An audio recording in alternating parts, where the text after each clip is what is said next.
बोले कृष्ण तुम में और मुझ में बस इतना ही तो अंतर रह गया। बोले क्या? बोले तुम्हारे पांव से अगर कीच लग जाए तो तुम धोकर उसे हटा देते हो, पैर साफ कर देते हो, लेकिन अगर मेरे चरणों का आश्रय ब्रज की कीच ने भी ले लिया है तो हम उसका त्याग नहीं कर सकते। अब राधा कृष्ण अलग होते हुए दिखाई दिए लेकिन मिले हुए दिखाई नहीं दिए। क्यों? बोले गहराई में भी कोई गया ही नहीं, ये बिछुड़ते कभी है ही नहीं। राधा और कृष्ण के प्रेम को हम आज की जनरेशन में कैसे समझें? मैं पहले एक स्पष्ट बात रख देना चाहूंगा, राधा कृष्ण दो नहीं, एक है। लेकिन अगर यही चीज देश की सीमा पर खड़ा हुआ एक सैनिक युद्ध के समय बोले कि भैया मैं किसी को नहीं मार सकता क्योंकि अहिंसा ही परम धर्म है, मैं किसी को नहीं मार सकता, वहां पर तो यह है कि भून डालो शत्रु। समुद्र के बाहर की हलचल सबको दिखाई देती है, लेकिन समुद्र के भीतर की शांति को भी अनुभव किया। ये नारियों के अंदर जो एक बॉम्ब रख दिया गया है, इसको हम टाइम बॉम्ब कहते हैं, सो कॉल्ड वुमेन एम्पावरमेंट। हाँ बिल्कुल। और फिर उसके बाद में वो जब घर जाती हैं तो ये कभी भी ब्लास्ट हो सकता है, और एक बार नहीं, जैसे लड़ी होती है दीपावली में पट पट पट करके, ये कभी पट सकती है।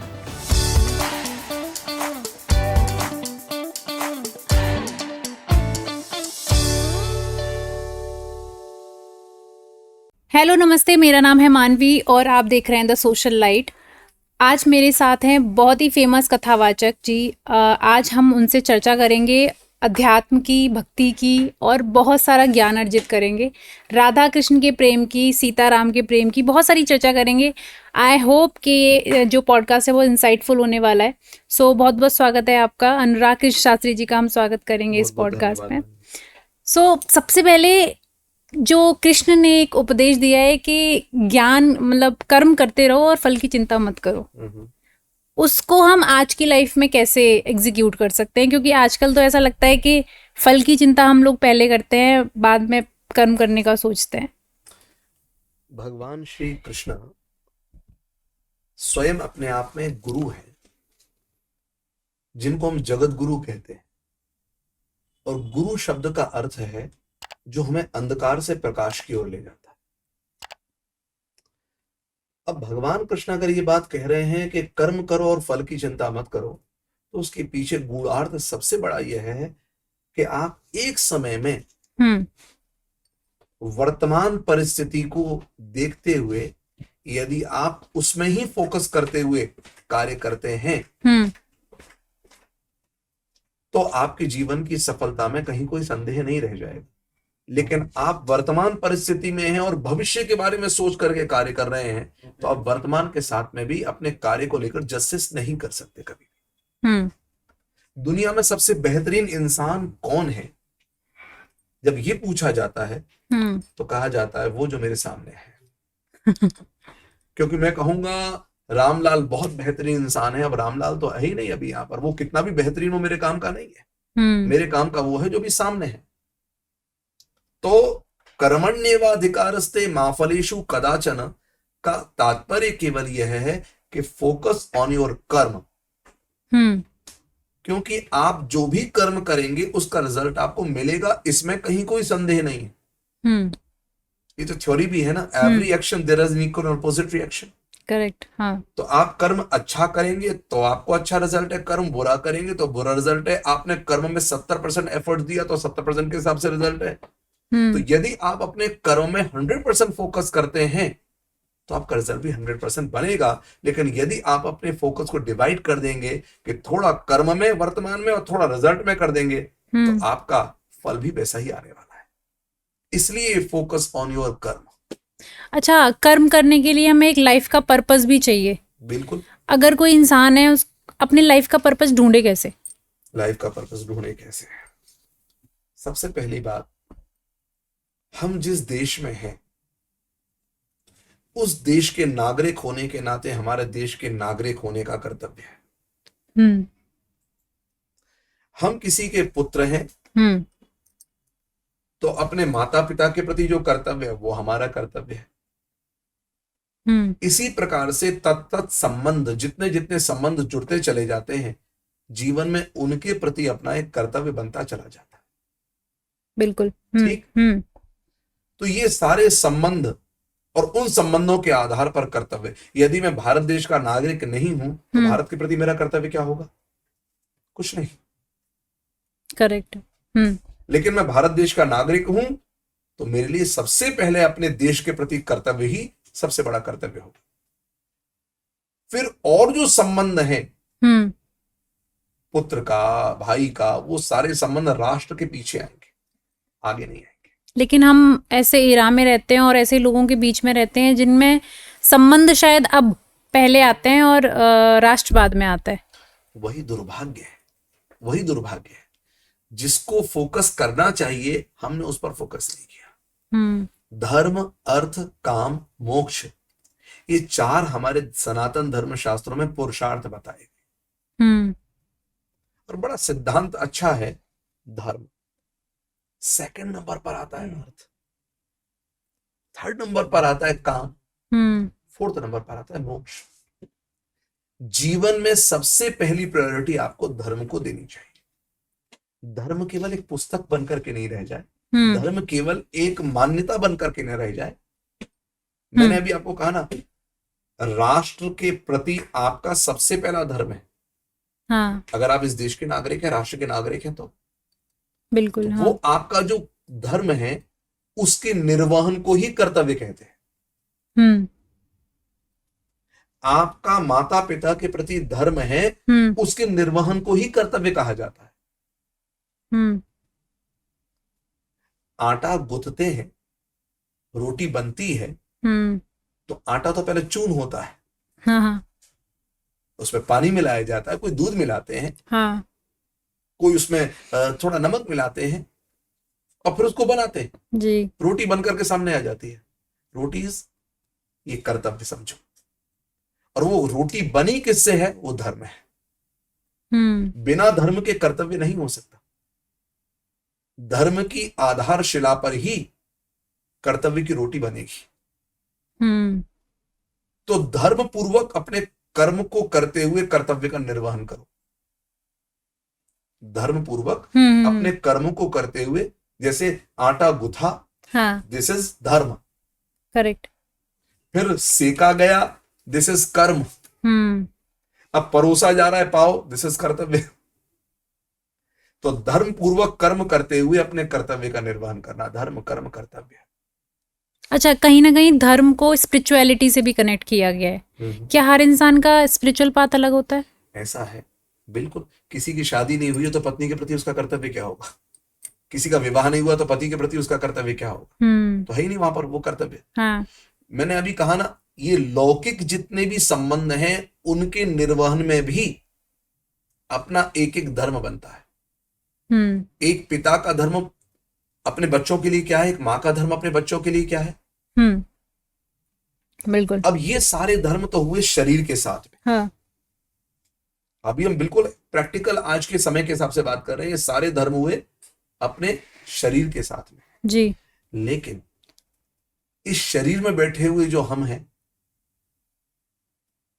वो है आत्मा। उसका धर्म जो है, उसका कर्तव्य जो है, वो केवल परमात्मा के लिए हो सकता है। तो यहां पर दो विभाग हो गए अलग अलग। एक विभाग है शरीर का और एक विभाग है शरीर में रहने वाले हमारा। इन दोनों कर्तव्यों का निर्वहन करना ही ये हमारा धर्म है। कछुआ आपने देखा होगा, कछुआ अपनी गर्दन को बाहर भी निकाल के रखता है। हाँ। और कोई कंकड़ी मारे जैसे ही पानी में तुरंत पीछे हो जाता है, यानी कि अपने आप को समेट लेता है। हाँ। तो दो तरह की वृत्ति है, एक बहिर्मुखी वृत्ति बाहर की ओर, एक अंतर्मुखी वृत्ति अंदर की। जब आप दुनिया के व्यवहार में रह रहे हो तो बहिर्मुखी वृत्ति से रह रहे हो। मम्मी पापा भाई यार, ठीक, सब रह रहे। लेकिन जब आप अंतर्मुखी वृत्ति में जाते हैं तो सारे संबंध क्लोज होकर के हम एक परम शांति की ओर आगे बढ़ते हैं। अच्छा बताइए, पूरे दिन जागना, जाग करके काम करना जितना जरूरी है, क्या रात्रि में सोना जरूरी नहीं है? बिल्कुल। कोई ऐसा इंसान बताओ जो 30 दिन तक सोए नहीं, बताओ पागल हो जाएगा नहीं हो जाएगा? Of course. है ना। कोई लगातार काम भी नहीं कर, इसलिए बाहर और भीतर दोनों की वृत्ति का होना बहुत जरूरी है। संसार में रह करके संसार के प्रति कर्तव्य का निर्वहन करना जितना जरूरी है, उतना ही जरूरी अंतर्मुखी होकर के भगवत आराधन भी उतना ही जरूरी है। हम्म। इन दोनों कर्तव्यों के निर्वहन को ही सफलता का आधार कहा जाता है। अगर मैं बात करूँ किसी के स्पिरिचुअल पाथ की, तो कोई अपना स्पिरिचुअल पाथ कैसे ढूंढे? आपको एक खास बात बताते हैं। हम्म। सनातन धर्म में पुनर्जन्म को और पूर्व जन्म को माना जाता है। हाँ जी। ठीक, संभवतः आप स्वीकारते हैं इसको? हाँ, शायद थोड़ा थोड़ा थोड़ा थोड़ा। हाँ, मैं आपको पूरा करवा देता हूँ। एक कौटिल्य नाम करके बच्चे का नाम आपने हाँ सुना जी, होगा। हाँ जी, हाँ जी। वो हरियाणा का छोटा सा बच्चा, हाँ। 4-5 साल की एज में उसके पास इतना हम्म। कहां से आया भाई? कैसे पा लिया उसने?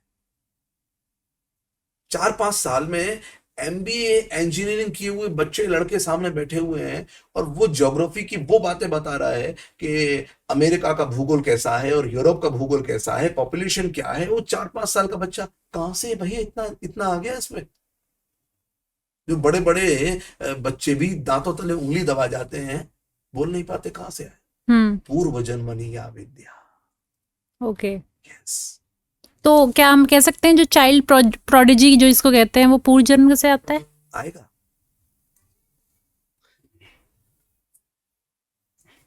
अंबानी परिवार में मुकेश अंबानी जी का पुत्र अनंत अंबानी पैदा हुए। पैदा होते ही अरबों के वारिस बन गए। अभी उन्होंने कोई कर्म नहीं किया है जी, लेकिन पैदा होते ही अरबों के वारिस कैसे बन गए?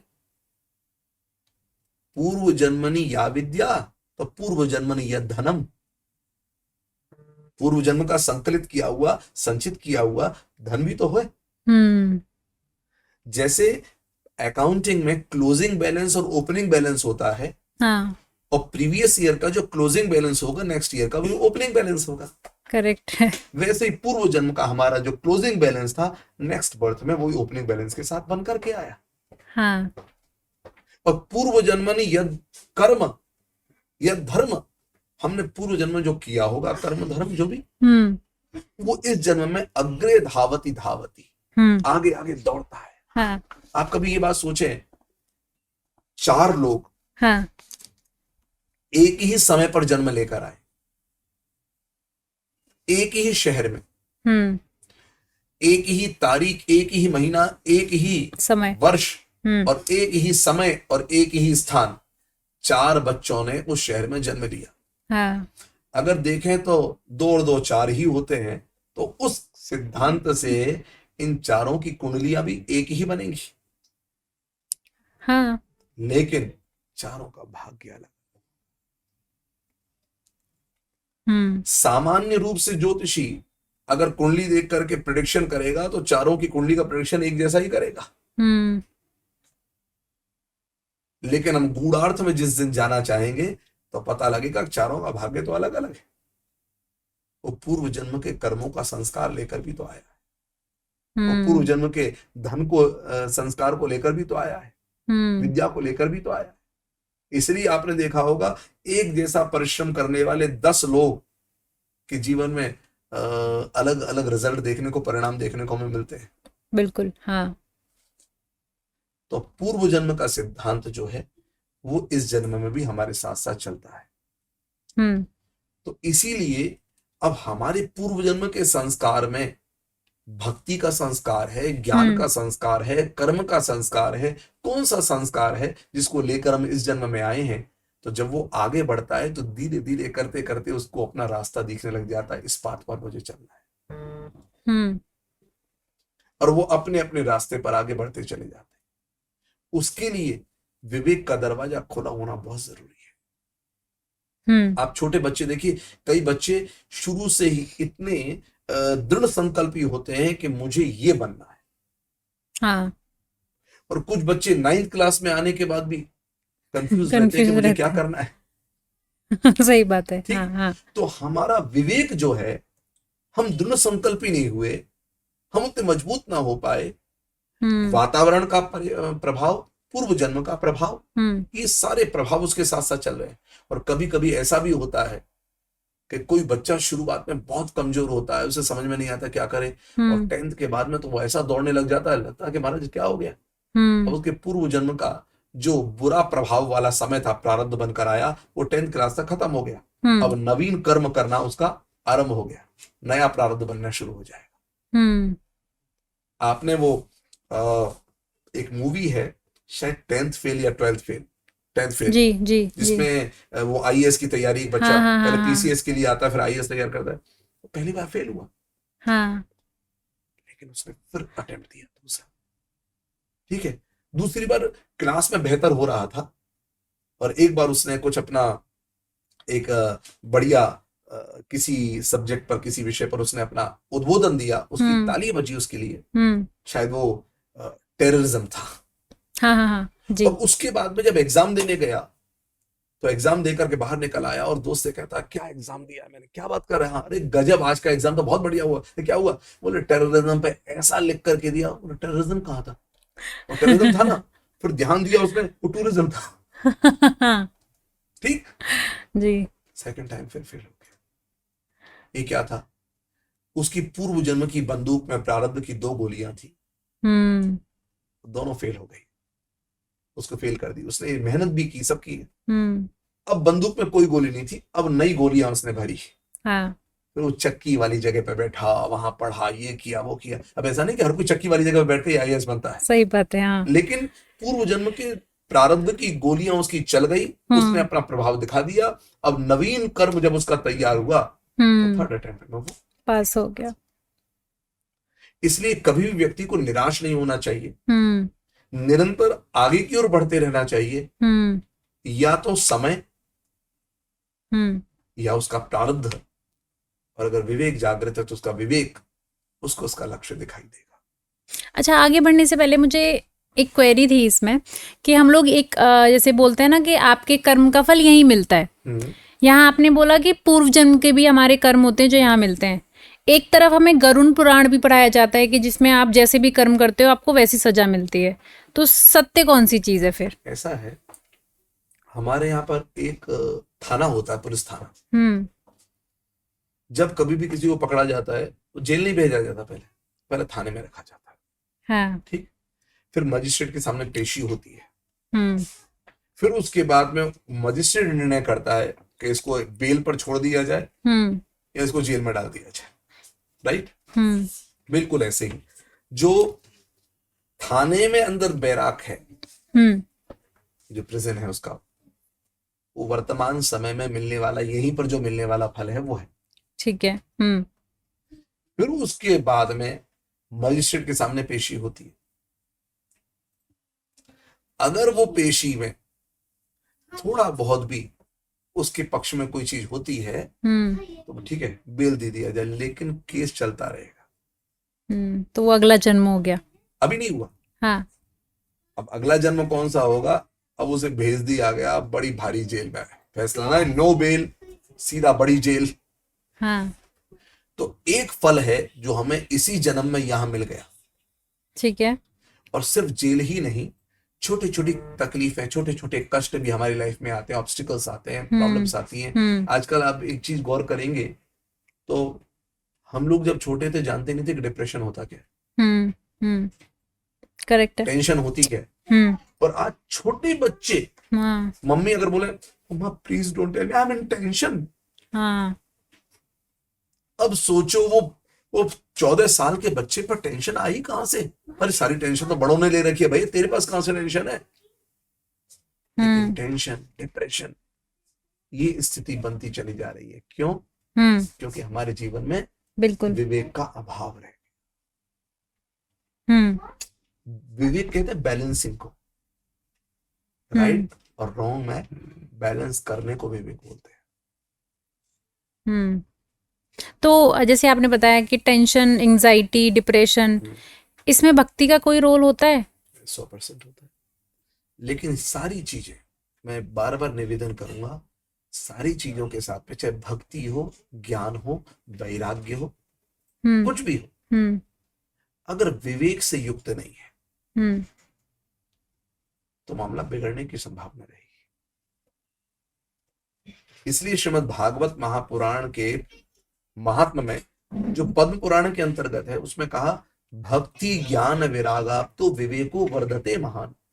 भक्ति ज्ञान वैराग्य है, लेकिन विवेक की वृद्धि कैसे हो? अब भक्ति में विवेक क्या है, ज्ञान में विवेक क्या है, वैराग्य में विवेक क्या है, मैं बहुत साधारण रूप में समझाना चाहूंगा जी। कई लोग लड्डू गोपाल जी घर में रखते हैं, विराजमान करते हैं, तो उनकी पोशाक खुद बनाना चाहते हैं, जिनको ज्ञान होगा इसका, हाँ। वो बनाते हैं। तो जो भगवान के लिए इतना चाव करना होता है, दिस इज भक्ति, राइट। अब वो चाव करेंगे, लड्डू गोपाल जी के लिए पोशाक बनाएंगे, पहनाएंगे, दिस इज भक्ति। अब विवेक क्या? बनाया स्वेटर, बनाया टोपा, बनाए ग्लव्स और जेठ के महीने में पहनाया, बढ़िया हल्की झल्लरदार पोशाक बनाई और माघ के महीने में पहनाई, जिस समय भयंकर ठंड होती है। तो भक्ति तो है भगवान के लिए कुछ करना, पर विवेक नहीं। विवेक नहीं था तो ये नहीं समझ पाए कि कौन से समय क्या पहनाना चाहिए। बस इसी का नाम विवेक है। विवेक माने बैलेंस करना, समझना ज्ञान क्या है, ज्ञान में विवेक क्या है। डॉक्टर राउंड पर था, बड़ा साहित्यिक डॉक्टर है, जब बात करता है तो साहित्य की शैली में बात करता है। तो एक पेशेंट के पास आया राउंड पर, आते आते उसने कहा, श्रीमान रात्रि में निद्रा देवी आई थी? तो कहा, डॉक्टर साहब मुझे पता नहीं, मैं सो गया था, बाद में आई हो तो कह नहीं सकता। इसको कहते हैं विवेकहीनता। विवेक नहीं है, वो समझ नहीं पाया डॉक्टर क्या कह रहा है। ऐसे ही वैराग्य, वैराग्य में विवेक क्या है? हम सब जानते हैं जब मृत्यु कभी किसी की होती है देह की, और कंधे पे 4 कंधों पर उठाकर ले जाया जाता है, तो कोई कहता है राम नाम सत्य सत्य जी। ये पता लग जाता अल्टीमेटली है तो यही सत्य। तो शंकर जी भी कह रहे हैं, उमा कहाँ हूं मैं अनुभव अपना, सत हरि भजन जगत सब सपना। हे पार्वती, भगवान हरि के भजन के बिना सब सपना है। ठीक है, बात सही है।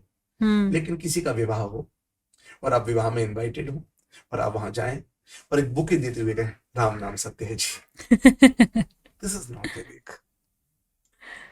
सही बात है। तो ये अपना विवेक होना चाहिए कि वैराग्य की बातें कहाँ बोलनी है और कहाँ नहीं बोलनी, क्या बोलनी है और क्या नहीं बोलनी है, कितनी बोलनी है और कितनी नहीं बोलनी है।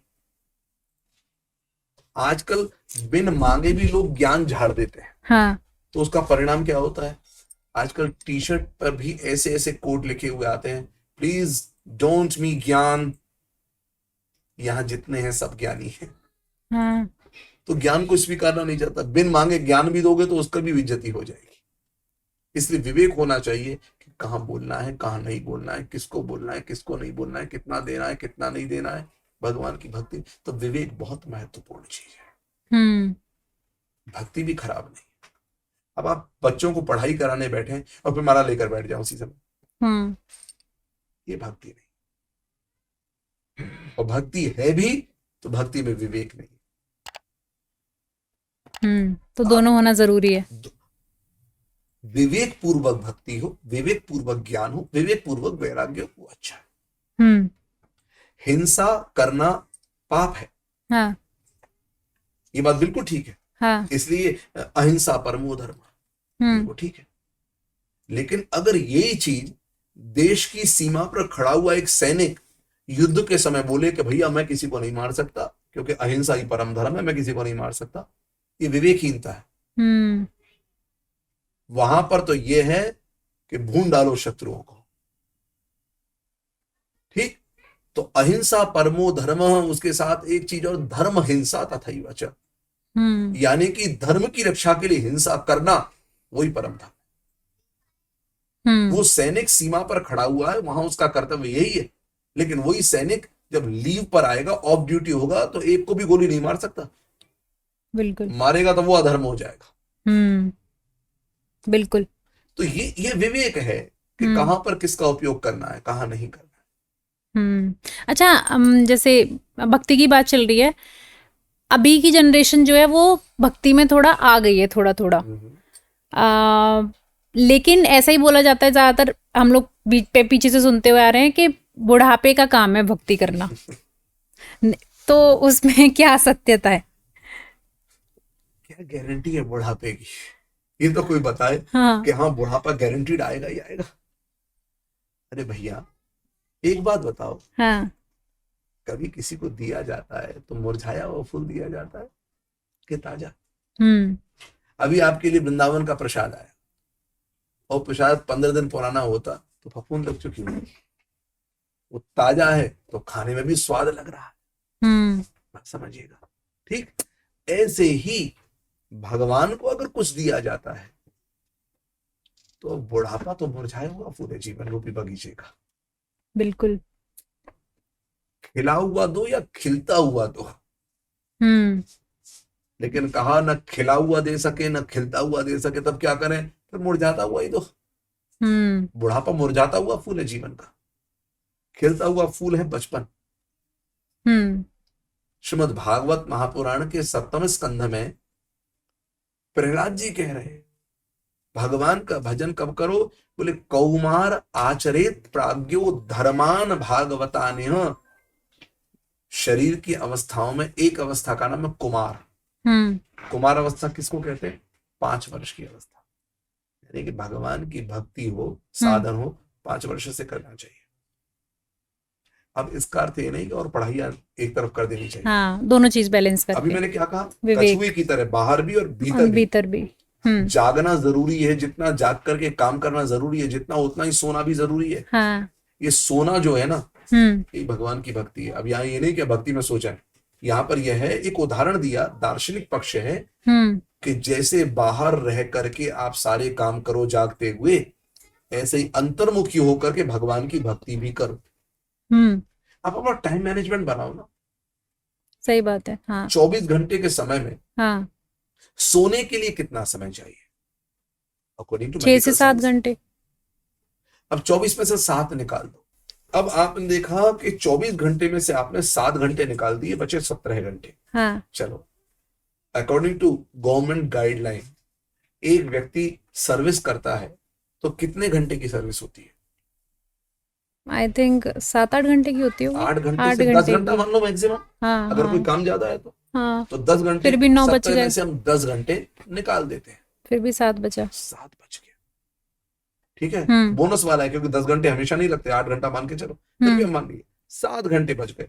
7 घंटे में खाना पीना, नहाना, फ्रेश होना, आप ब्रेकफास्ट, लंच और डिनर तीनों करें, कितना समय लगेगा? 1.5 घंटा। यानी कि आधा घंटा आपको लग जाएगा ब्रेकफास्ट, लंच और डिनर में। ठीक है, 1.5 घंटा निकाल दो।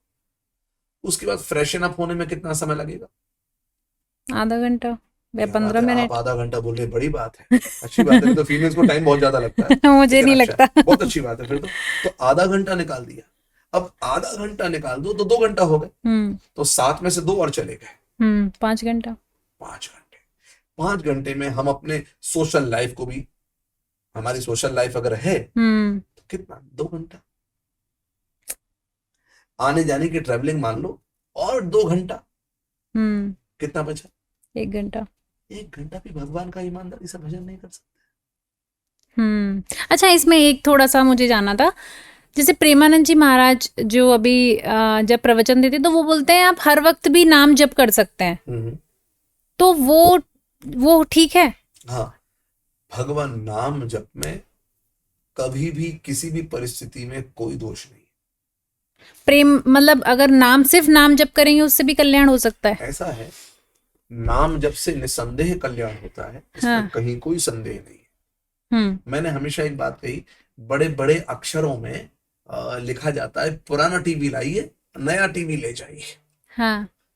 वो महाराज कितने घरों में जो गृहिणियां हैं वो तो कहती है, ए जी सुनो जी, बोले हाँ, बोले अपना पुराना टीवी दे दो, नया टीवी आ जाएगा।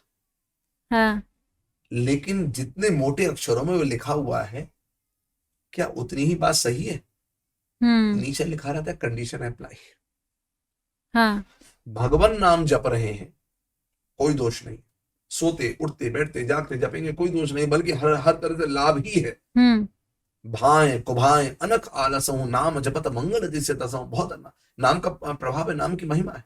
हाँ। लेकिन नाम के साथ 10 अपराध और जुड़े हुए। नामापराध 10, नाम के 10 अपराध है। अच्छा। उन 10 अपराधों से बच करके नाम लीजिए। कौन से? जैसे वैष्णव निंदा। हम्म। अगर आप नाम जप रहे हैं और वैष्णवों की निंदा कर रहे हैं, अपराध है। ओके। शास्त्रों की वाक्यों में अश्रद्धा। शास्त्र है, शास्त्रों की वाक्यों में आपने अश्रद्धा कर रखी है। अरे शास्त्रों में लिखी सब बातें सच थोड़ी होती है। तो आप कितना भी नाम जप ले। हाँ। ठीक। गुरु, उनकी वाणी, अरे गुरु जी कह रहे हैं, कोई हमेशा सही होगी की बात थोड़ी है। या फिर नाम की ओट में पाप करना।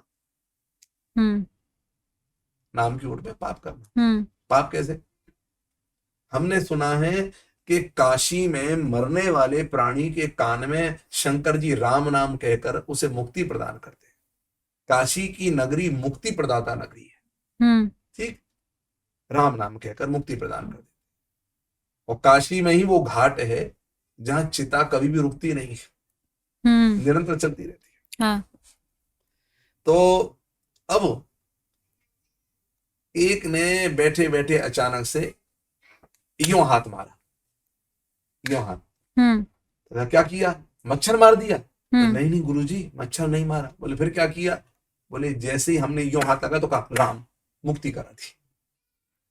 तो अब आप नाम की ओट में कर रहे हो पाप। सहारा क्या लिया आपने? नाम का। और कर रहे हो पाप। ये भी नाम के 10 अपराधों में एक अपराध है। और नाम की ओट में विधि का त्याग कर देना। विधि का त्याग करने का क्या है? एकादशी करनी चाहिए। एकादशी करनी चाहिए और हर सनातनी को करनी चाहिए। लेकिन हम तो राम नाम के उपासक हैं, हम तो राधा नाम के उपासक हैं। एकादशी करो मत करो। हम तो नाम के उपासक हैं, तो मरने के बाद संस्कार की जो क्रिया होती है वो 12 दिन की, 13 दिन की। हम तो नाम के उपासक है, 3 दिन में समेट के खत्म करो। आजकल बहुत लोग कर रहे हैं। ये क्या है? ये सब के सब नाम के अपराध, नाम के 10 अपराधों में अपराध है। बात समझिए। हम नाम ले रहे हैं और एक तरफ ये काम कर रहे हैं। नाम ले रहे हैं और ये भी बताया कि जो नाम में श्रद्धा ना रखता हो उसको नाम की महिमा सुनाना, ये भी अपराध। वो नाम में श्रद्धा नहीं और आप उसको नाम की महिमा सुना रहे हो।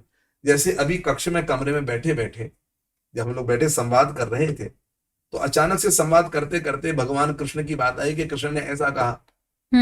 हमने कहा नहीं, ऐसा नहीं कहा। तो एक सज्जन जो बैठे थे उन्होंने तुरंत कहा, अरे मजाक में गलती से कह दिया होगा कृष्ण ने, बात समझो। तो ये क्या कर दिया हमने? क्योंकि कृष्ण में उनकी श्रद्धा भी उतनी नहीं हो पाई, इसलिए उन्होंने कृष्ण को गलती कर दी होगी, ये बात कह दी। लेकिन हम सनातनी हैं, हम ये मान सकते हैं कि हमारा भगवान कभी भी गलत नहीं कर सकता। ये जो दृढ़ता है, ये सनातन की सबसे बड़ी आधारशिला है। देखो, पार्वती है श्रद्धा और शंकर है विश्वास। ठीक। हर कथा हमको कोई सीख देती है। बिल्कुल। हाँ। पार्वती जब सती के रूप में थी पूर्व जन्म में, तो वे दक्ष की कन्या थी। शंकर जी है विश्वास। राम कथा सुनकर के आए, राम जी के दर्शन की लालसा हुई और राम जी सामने सीता जी के विरह में भटकते हुए दिखाई दिए। शंकर जी ने उनको प्रणाम किया। जय सच्चिदानंद जग पावन, अस कही चले मनोज न सावन। जय सच्चिदानंद।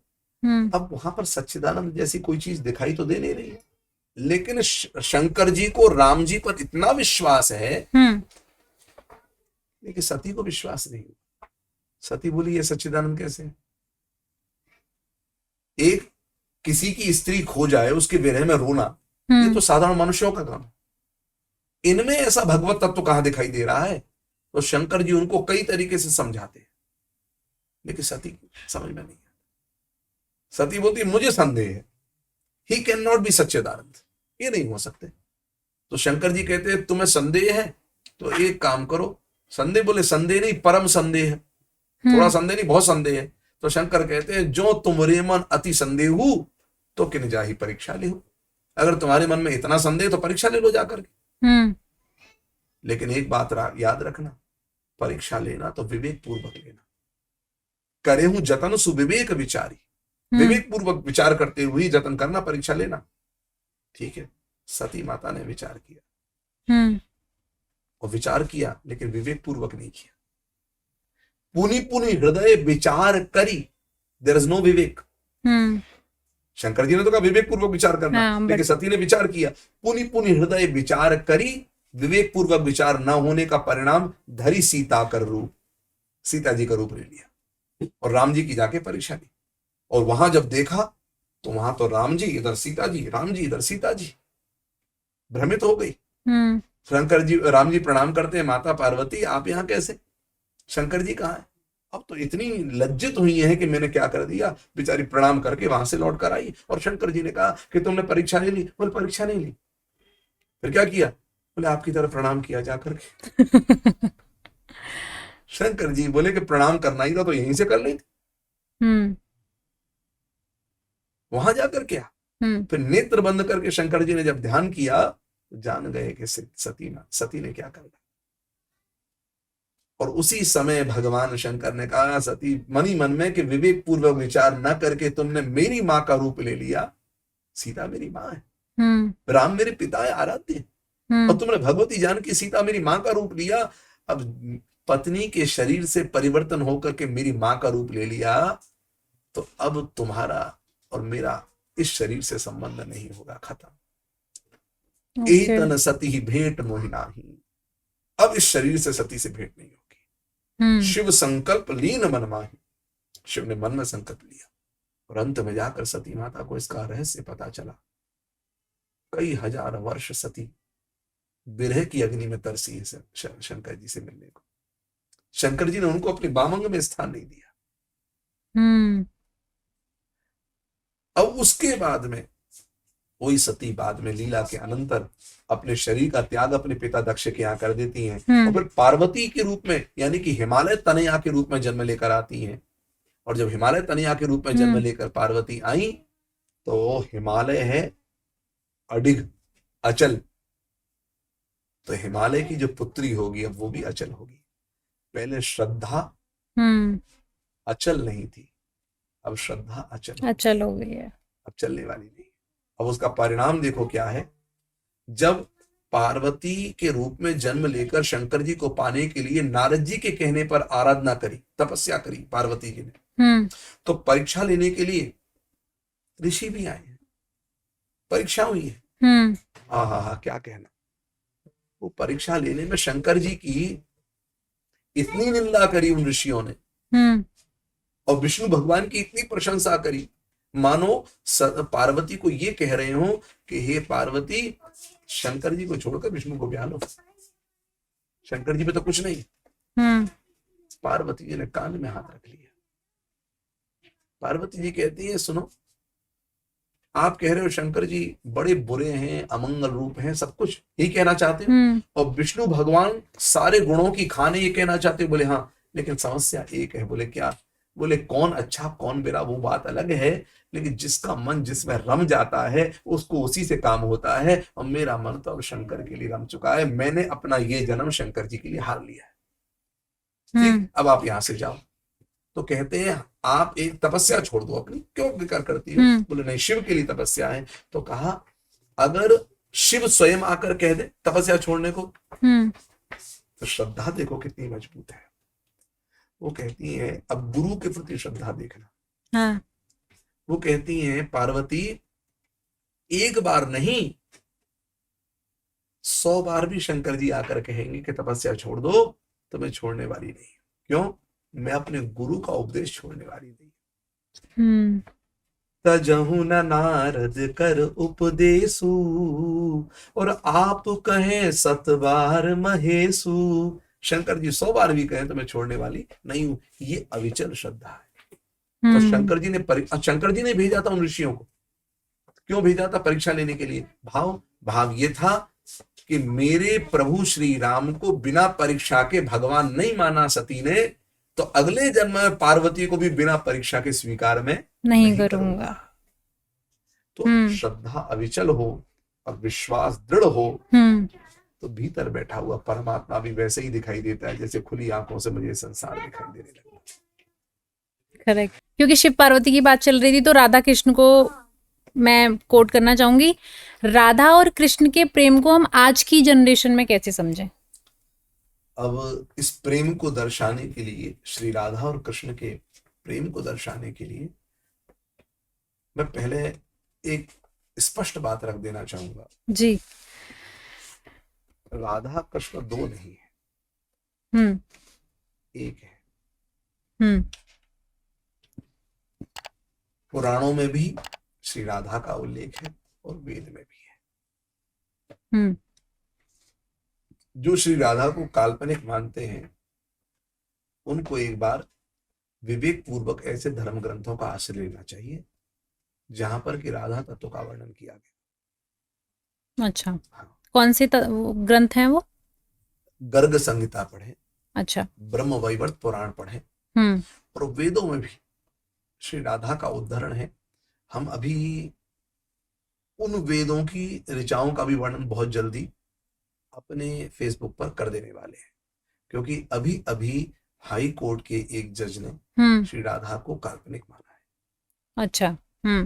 तो हमारे यहाँ तो वेद को भी प्रमाण माना जाता है और हमारे यहाँ पुराणों को भी प्रमाण माना जाता है। ठीक, यही कारण है गोस्वामी तुलसीदास जी ने रामचरितमानस का प्रकाशन करते समय स्पष्ट रूप से कह दिया, नाना पुराण निगमा गम सम्मतम यद रामायणे निगदितम क्वचिदन्य तोपी। ये जो रामचरितमानस है, ये जो राम कथा है, ये भले ही अन्य भाषाओं में है, भाषाबद्ध किया गया है, लेकिन फिर भी ये प्रामाणिक है। किसके द्वारा प्रामाणिक है, किसके द्वारा ऑथोराइज्ड है? बोले अनेक पुराणों के द्वारा, नाना पुराण, वेदों के द्वारा और आगम शास्त्र के द्वारा, इन तीनों के द्वारा ये प्रमाणित है। इसीलिए ये किसी भी पुराण से, किसी भी अन्य ग्रंथों से, आर्ष ग्रंथों से कम नहीं है। इसको केवल भाषाबद्ध किया। तो इस प्रकार से हम वेद को और पुराणों को भी प्रमाण मानते हैं, आगम शास्त्र भी प्रमाण मानते हैं। तो श्री राधा के लिए आपको पहले पढ़ना होगा ब्रह्म वैवर्त पुराण और गर्ग संहिता को, जो बड़ी सामान्य, बढ़िया सरल भाषा में आपको संस्कृत और के श्लोकों के साथ हिंदी का भी अनुवाद मिल जाएगा। और यदि संभव हो सके तो मैं निवेदन करूंगा गीता प्रेस गोरखपुर के ही ग्रंथों को एक बार अध्ययन करें, मूल ग्रंथों को। अच्छा। और उसका मेरा निवेदन यह है कि उसमें मिलावट होने की संभावनाएं बहुत न्यून है। पुराने प्राचीन अगर ग्रंथ हमें गीता प्रेस गोरखपुर के मिल जाते हैं वो और बढ़िया है, क्योंकि समय के साथ साथ बदलाव धीरे धीरे, क्योंकि मैनेजमेंट बदलता है, सब कुछ बदलता है, तो उसके अनुसार बदलाव होना स्वाभाविक है। तो पुराने ग्रंथों को देखेंगे तो उसमें और बहुत बेहतरीन आपको चीजें मिल जाएंगी। अब हम बात करते हैं कि राधा और कृष्ण जो है, स्कंद पुराण में श्री राधा को कृष्ण की आत्मा कहा गया। सारे जगत की आत्मा श्री कृष्ण है, श्री कृष्ण की भी आत्मा श्री राधा। आत्मा तु राधिका तस्य तयैव रमणादसौ। श्री कृष्ण की आत्मा राधा है और अपने ही आत्मा में रमण करने वाले श्री कृष्ण राधा रमण कहलाते हैं। तयैव रमणादसौ, उन्हीं में रमण करते हैं। अब बात आती है कि वो एक ही तत्व है तो दो रूपों में प्रकट होकर के आ गए। एक ही तत्व दो रूपों में प्रकट होकर आ गए। हाँ। जैसे भगवान विष्णु, वाल्मीकि रामायण पढ़ेंगे तो भगवान विष्णु से सब देवताओं ने प्रार्थना करी कि ब्रह्मा जी ने बड़ा बड़ा वरदान रावण को दे दिया है, हे प्रभु आपको अवतार लेकर आना पड़ेगा, 4 रूपों में अवतार लेकर आइए। वही विष्णु 4 रूपों में अवतार लेकर आए। अब 4 रूप कौन कौन से हो गए? राम लक्ष्मण भरत शत्रुघ्न। तो विष्णु तो एक ही है, फिर 4 रूप कौन से हुए? 4 रूपों में शंख, चक्र ओ और शेष और स्वयं भगवान विष्णु। तो भगवान विष्णु श्री राम के रूप में आए। भगवान विष्णु का जो चक्र है वो भरत के रूप में, और शंख जो है शत्रुघ्न के रूप में, और शेष लक्ष्मण के रूप में। इस प्रकार से शंख, चक्र, गदा, पद्म के रूप में राम, लक्ष्मण और शत्रुघ्न आए अवतार देकर, पद्म की जगह छोड़ा। तो इस प्रकार से ये अवतार हुआ है। एक ही भगवान अनेक रूपों में कैसे अवतरित होता है, इस साइंस को समझने के लिए, जैसे अपना ये ऑफिस है, अपने इस ऑफिस में एक इलेक्ट्रॉनिक पैनल लगा होगा, इलेक्ट्रिक पैनल लगा होगा। वो इलेक्ट्रिक पैनल जो है उसमें बाहर से बिजली की सप्लाई आ रही है, इलेक्ट्रिक की सप्लाई आ रही करेक्ट है, और वहीं से सप्लाई इस ऑफिस में आ रही है। हाँ। इलेक्ट्रिक अलग अलग है या एक ही पैनल है? पैनल एक ही है, लेकिन वो पैनल से जब इलेक्ट्रिसिटी अलग अलग रूपों में आती है तो कहीं एसी का काम कर रही है, कहीं लाइट का काम कर रही है, कहीं पर माइक का काम कर रही है, कहीं कैमरे का काम कर रही है, इन सब में इलेक्ट्रिसिटी लगी है। लेकिन अलग अलग रूपों में वो इलेक्ट्रिसिटी दिखाई देती है। वैसे ही भगवत तत्व, भगवान ईश्वर एक ही हैं, लेकिन वही ईश्वर अलग अलग रूपों में दिखाई देते हैं। तो कभी श्री राम के रूप में, तो कभी श्री कृष्ण के रूप में, तो कभी महाराज वो हनुमान के रूप में, अलग अलग रूपों में। तो श्री कृष्ण जो है और राधा, ये चिर दंपति है। चिर दंपति का मतलब ऊपर लोक में तो इनके विवाह की कोई बात ही नहीं है। हाँ। ये सदा ही दंपति है इनका। जैसे श्री सीताराम चिर दंपति है, शंकर पार्वती चिर दंपति है। अच्छा। ऐसे ही राधा कृष्ण चिर दंपति है। लेकिन धरती लोक पर आकर के श्री राधा का विवाह भांडीर वन में ब्रह्मा जी ने श्री कृष्ण के साथ कराया। हाँ। और वो कराने का कारण क्या था? भगवान को लेकर के आने वाला समय लौकिक उदाहरणों को ले और ये कहने लग जाए कि राधा कृष्ण का जो प्रेम है वो तो लिव इन रिलेशनशिप वाला प्रेम है। हाँ। ये मान करके लिव इन रिलेशनशिप को बढ़ावा ना मिल जाए, क्योंकि हमारे यहाँ ये अपराध है, हमारे यहाँ ये पाप है धर्म। हाँ। तो उनका विवाह भी कराया ब्रह्मा ने। ओके। अच्छा, जिस समय विवाह हुआ है आज भी वृंदावन में वो स्थान है हाँ। जिसको भांडीर वन नाम से जाना जाता है जी। अब हम थोड़ी सी बात करते हैं, इस विवाह में संदेह कहाँ उत्पन्न होता है जी। संदेह उत्पन्न होता है कि कोई कहते हैं रायण गोप के साथ विवाह हुआ राधा का। हाँ, हाँ, हाँ। मैं एक निवेदन करूं, धर्म शास्त्रों को पुस्तक मान करके केवल उससे पढ़ने पर विवेक युक्त ज्ञान प्राप्त नहीं होगा। विवेक युक्त ज्ञान तो गुरु के द्वारा सत्संग लाभ प्राप्त करते हुए शास्त्रों की बातों को सुनने से होगा। बिनु सत्संग विवेक ना हुई। ठीक। एक वृंदा नाम करके एक गोपी हुई है, उसने तपस्या की। अच्छा। और तपस्या करके श्री कृष्ण को पति रूप में पाने का वरदान प्राप्त किया। ठीक। अब भगवान श्री कृष्ण गोलोक में विराजमान है, उनके अंश से ही एक गोप उत्पन्न हुआ है। ओके। जिसको शाप लगा धरती पर मनुष्य रूप में जन्म लेने का। वो ही श्री यशोदा जी का भाई रायाण गोप बन करके आए। ओके। यानी कि कृष्ण जी का मामा हो गया। हाँ। ठीक। हाँ। भगवान कृष्ण भी आए धरती पर।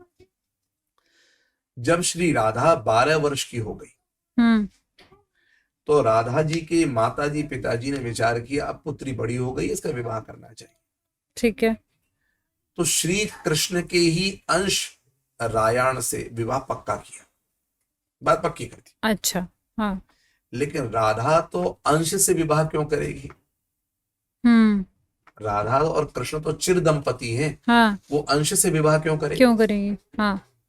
तब जब विवाह का समय आया हम्म। तो उन्हीं श्री राधा ने अपनी छाया को प्रकट किया। ये छाया वही वृंदा है ओके। और जिसने वरदान प्राप्त किया। तो छाया रूपी राधा का विवाह तो नारायण गोप से हुआ, हम्म। और इन श्री राधा का विवाह भांडीर वन में श्री कृष्ण के साथ हुआ।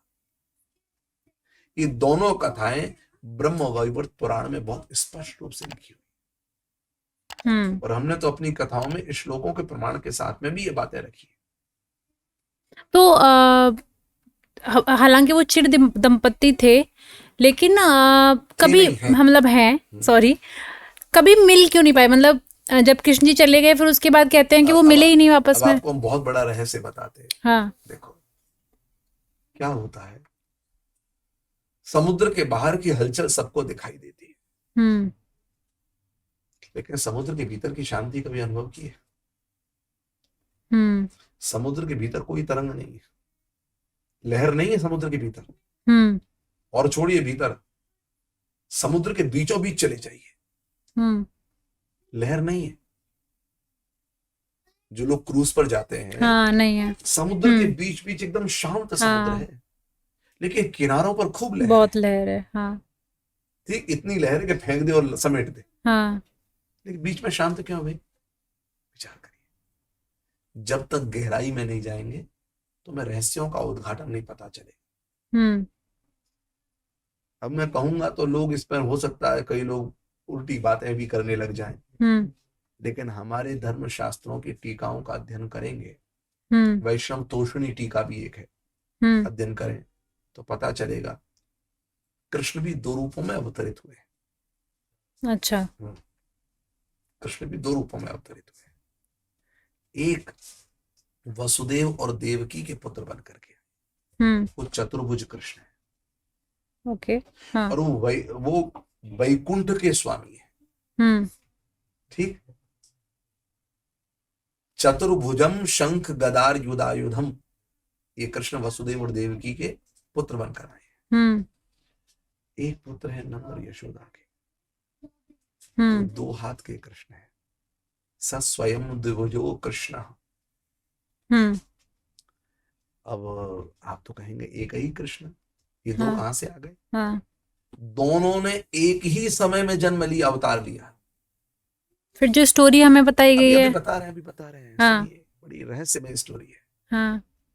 जिस समय पर चार हाथ के कृष्ण, जो बाद में छोटे बन गए, प्रार्थना करने पर देवकी वसुदेव ने प्रार्थना करी देवकी ने कि छोटे बन जाइए, शिशु बन जाइए, तो बभूवः प्राकृतः शिशु। अच्छा, एक अद्भुत रहस्य आपको और बताऊं, सुनकर के और प्रसन्नता होगी। मैंने अभी कहा एक ही एनर्जी, अलग अलग रूपों में रामकृष्ण सब, तो रामकृष्ण दो नहीं है, एक ही है। इसका तात्पर्य कैसे समझे? जिस समय श्री राम का जन्म हुआ है तो रामचरितमानस में भय प्रकट कृपाला दीन दयाला कौशल्या हितकारी हर्षित महतारी मुनि मनहारी अद्भुत रूप विचारी।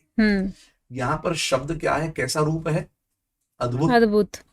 अब भगवान कृष्ण का जन्म जब हुआ है कारागृह में, तब तम अद्भुतम तमद्भुतम, ये भगवान श्री कृष्ण का अद्भुत रूप है, तमद्भुतम।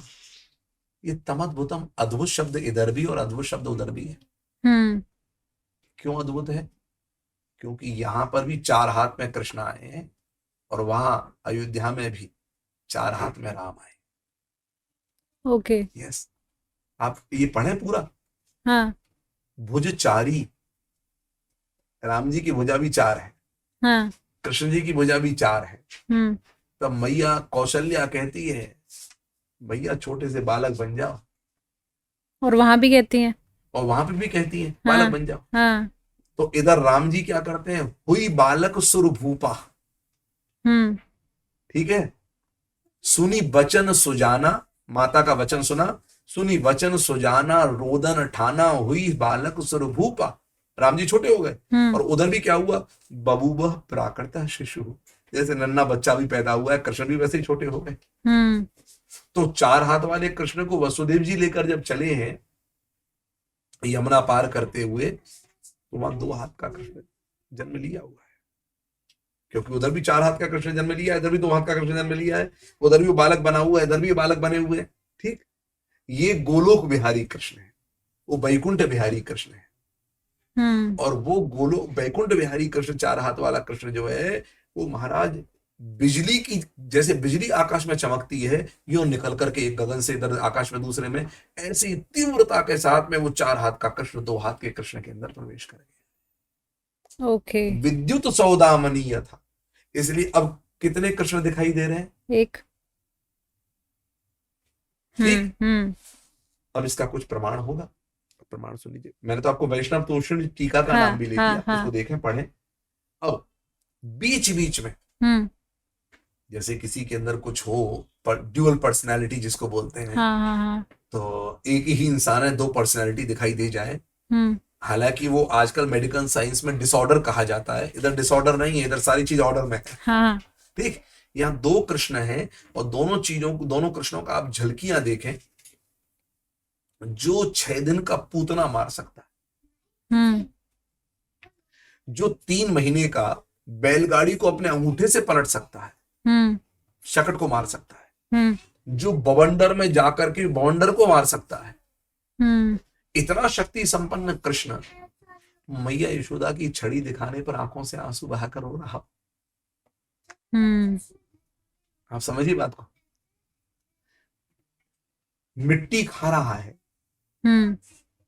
वो कृष्ण है देव यशोदा और नंद का लाला, जो मिट्टी खा रहा है। ठीक, और मैया डंडी लेकर के जब खड़े होकर बोलती मिट्टी खाई नहीं खाई, मुंह खोल, तो मुंह में जो ब्रह्मांड दिखा रहा है वो है देवकी और यशोदा, देवकी और वसुदेव का पुत्र।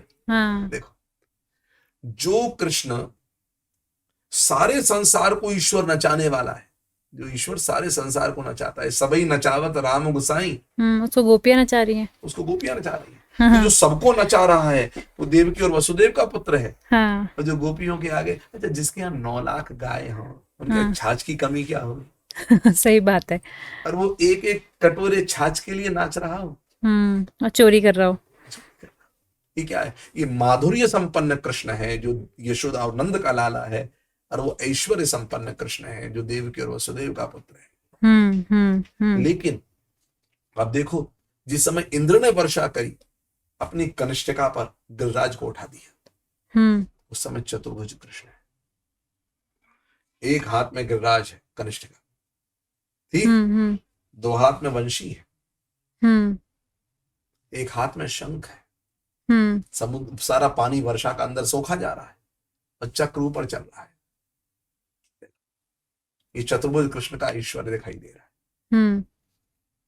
और वही कृष्ण बाद में बछड़े चराता है, गौए चरा रहा है, नंद यशोदा का लाल है। वही कृष्ण काली नाग पर नृत्य कर बैठता है, तो ऐश्वर्य दिखा देता है।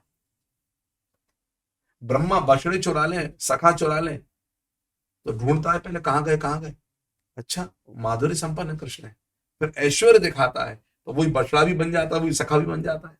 आओ ब्रह्मा रिश्ते में तो हम तुम्हारे बाप लगते हैं। तो ये कृष्ण, तो ये 2 कृष्णों की झलकियां बीच बीच में आपको दिखाई देने लगेंगी। और इसी बीच में विवाह भी हो गया है राधा और कृष्ण का, ध्यान दीजिएगा। अब राधा कौन है? तो कृष्ण और राधा में अंतर नहीं है, तो हमने एक तत्व बताया जी, लक्ष्मी जी ही 16,108 रूपों में अवतार लेकर आई। ये भी पौराणिक प्रमाण है। एक रूप में श्री राधा के रूप में भी वो अवतरित हुई, माधुरी संपन्न राधा है, ठीक। और बाकी जो कृष्ण की अन्य पटरानियां हैं 16,108, वे सबकी सब ऐश्वर्य संपन्न है। दोनों में अंतर है, याद रखिएगा। अब जब अक्रूर लेने के लिए आए हैं, अक्रूर जी जी, जब अक्रूर जी लेने के लिए आए हैं, तो 4 हाथ का कृष्ण और 2 हाथ का कृष्ण दोनों रथ पर बैठकर जा रहे हैं, ध्यान दीजिएगा। अक्रूर घाट पर पहुंचे, अक्रूर घाट पर अक्रूर के मन में चल रहा है कि मैंने अच्छा नहीं किया, बहुत बड़ा पाप कर दिया, बताओ कंस वहां पर बैठा हुआ है, एक कृष्ण को मार देगा, वहां काल के रूप में बैठा है वो। भगवान कृष्ण कहते हैं काका भूख लगी है। अब तो और भरोसा हो जाता है कि भगवान नहीं है, मनुष्य ही है। ठीक, क्योंकि भगवान को तो भूख नहीं लगती ना। तो बोले तुम लड्डू मठरी खाओ, अगर आज्ञा दो तो मैं एक बार यमुना में स्नान कर लूं। बोले कर लियो काका।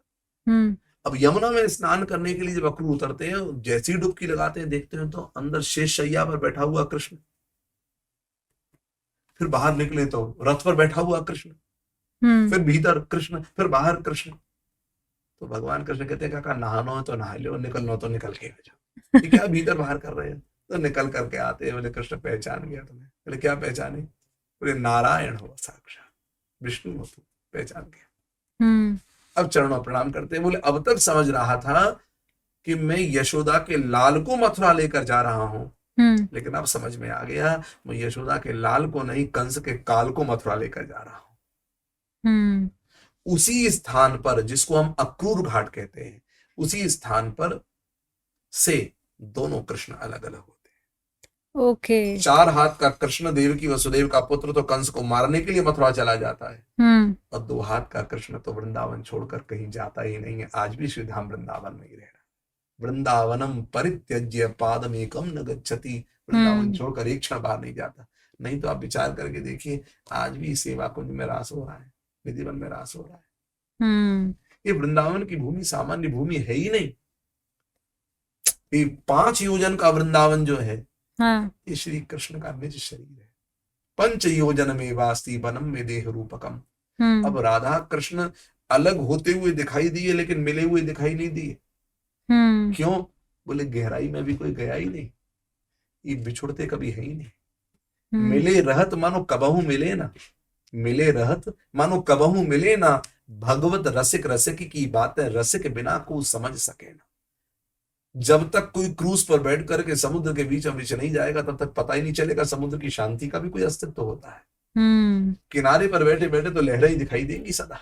सही बात।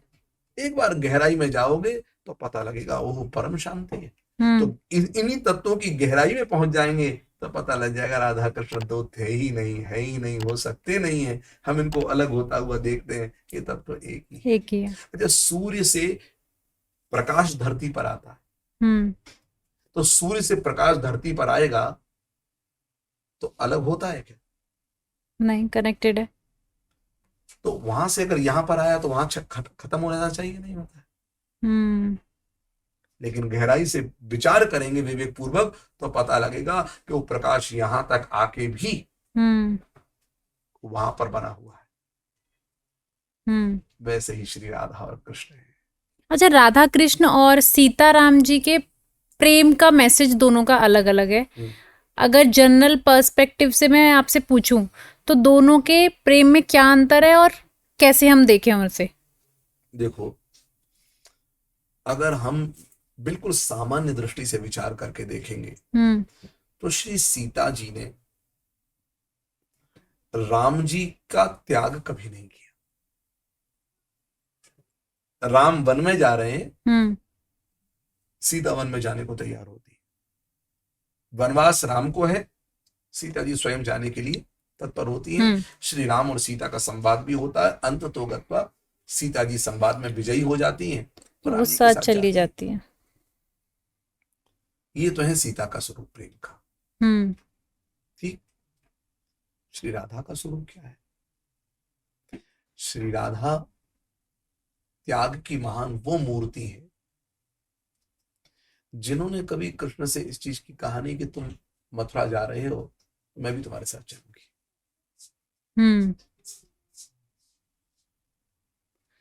श्री राधा श्री कृष्ण की वो कृपा शक्ति है जो भोले भाले ब्रजवासियों को नहीं छोड़ सकती।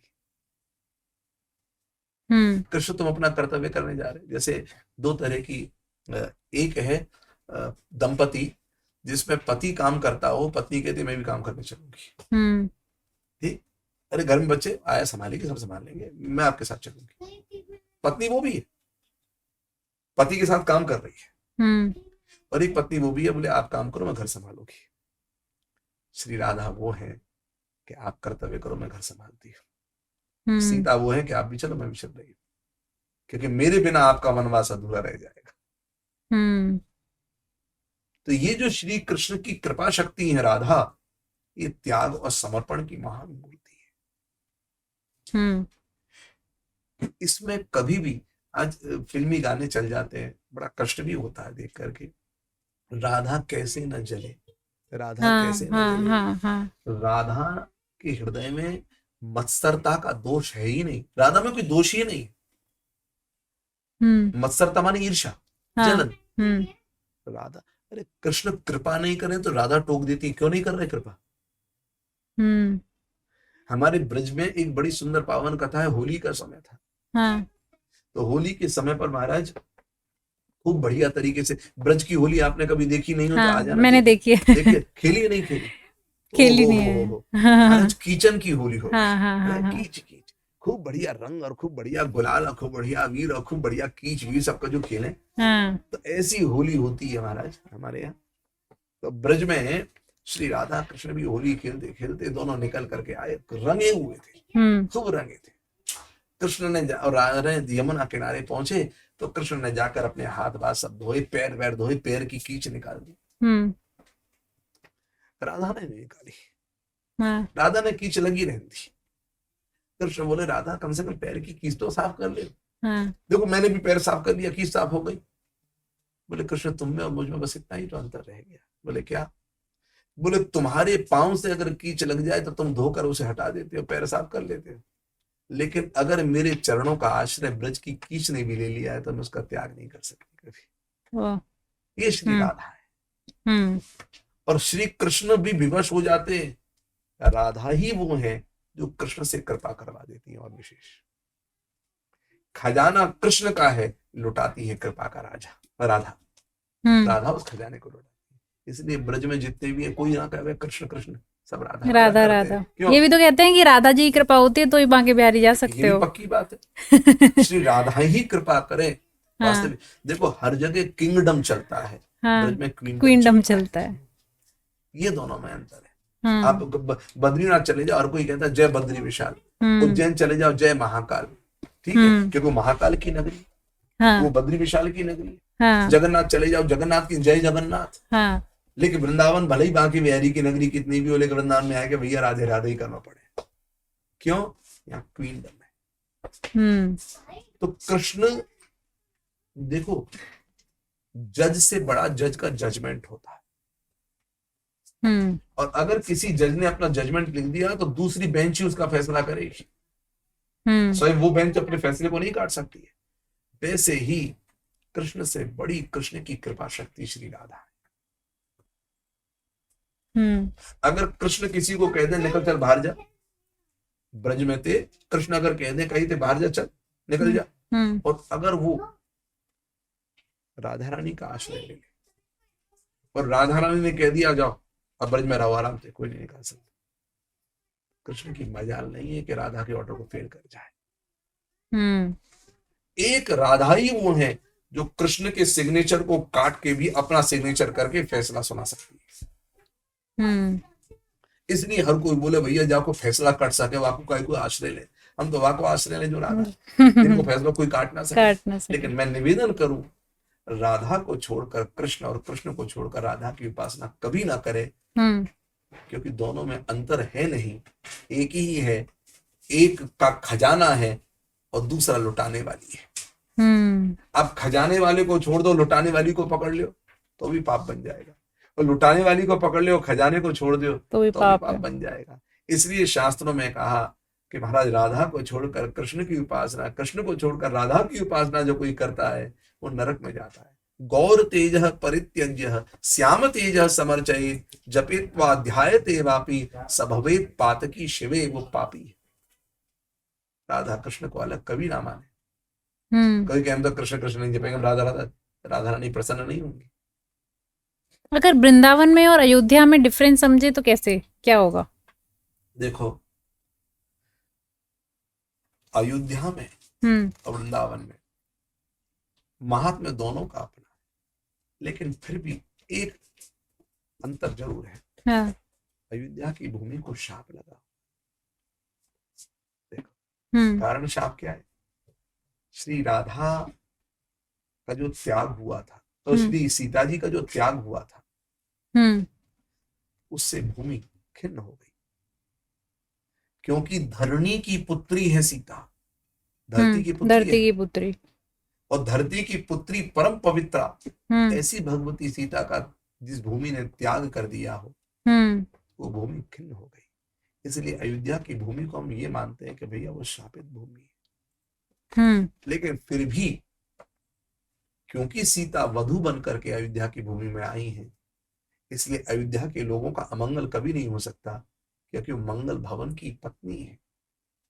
इसलिए उस दृष्टि से देखें तो अयोध्या की भूमि का बड़ा महात्म्य हो जाएगा। लेकिन फिर भी एक कलंक तो लगी गया। हाँ, वो तो है। उस कलंक को तो अयोध्या धो नहीं सकती, लेकिन वृंदावन की भूमि हमारे रस की भूमि है, जो निष्कलंका भूमि है, इसमें कोई कलंक है ही नहीं, निष्कलंकित भूमि है। और यहाँ रस माधुर्य का अनवरत वर्षण हो रहा है। मैं निवेदन करूं, बड़े बड़े यात्री जाते हैं अयोध्या का दर्शन करने, एक दिन में आप लगभग सारे दर्शन कर जाएंगे। हाँ, सब आजू बाजू में ही है। अयोध्या है कितना? हाँ, छोटा ही है। बहुत जोर मारोगे तो 2 दिन लग जाएंगे। वृंदावन एक दिन में नहीं कर सकोगे। नहीं, बहुत बड़ा है। हाँ, और वृंदावन भी 3 है। हाँ, 5 कोस वाला, पंच योजन में वास्ती, 5 योजन का वृंदावन। एक वृंदावन गोवर्धन तक है। हाँ, अच्छा, 7 कोस का वृंदावन। ठीक। और एक वृंदावन है कामवन चरण पहाड़ी तक, जो 84 कोस की परिक्रमा लगती है। हाँ, ये पूरा वृंदावन की अलग अलग परिधि है। जैसे मलाड भी बंबई है, गोरेगांव भी बंबई है। हाँ। पहले ये छोटे छोटे गांव थे, लेकिन अब ये सब बंबई है। वैसे ही हमारे प्राचीन काल में ये 3 प्रकार के वृंदावनों का वर्णन किया गया। एक बांके बिहारी जहाँ विराजमान है, वो भी वृंदावन है। एक गोवर्धन तक भी वृंदावन हो गया, गोवर्धन, और दूसरा कामवन चरण पहाड़ी तक वृंदावन। तो ये मूल चीज हमारे वृंदावन की। और वृंदावन स्वयं गोलोक ही वृंदावन के रूप में उतर करके धरती पर, गोलोक ही। श्री राधा से जब भगवान कृष्ण ने कहा कि राधे चलो धरती पर अवतार ले ले चल करके, तो राधा कहती है, बोले कृष्ण मेरा मन नहीं लगेगा। बोले क्यों?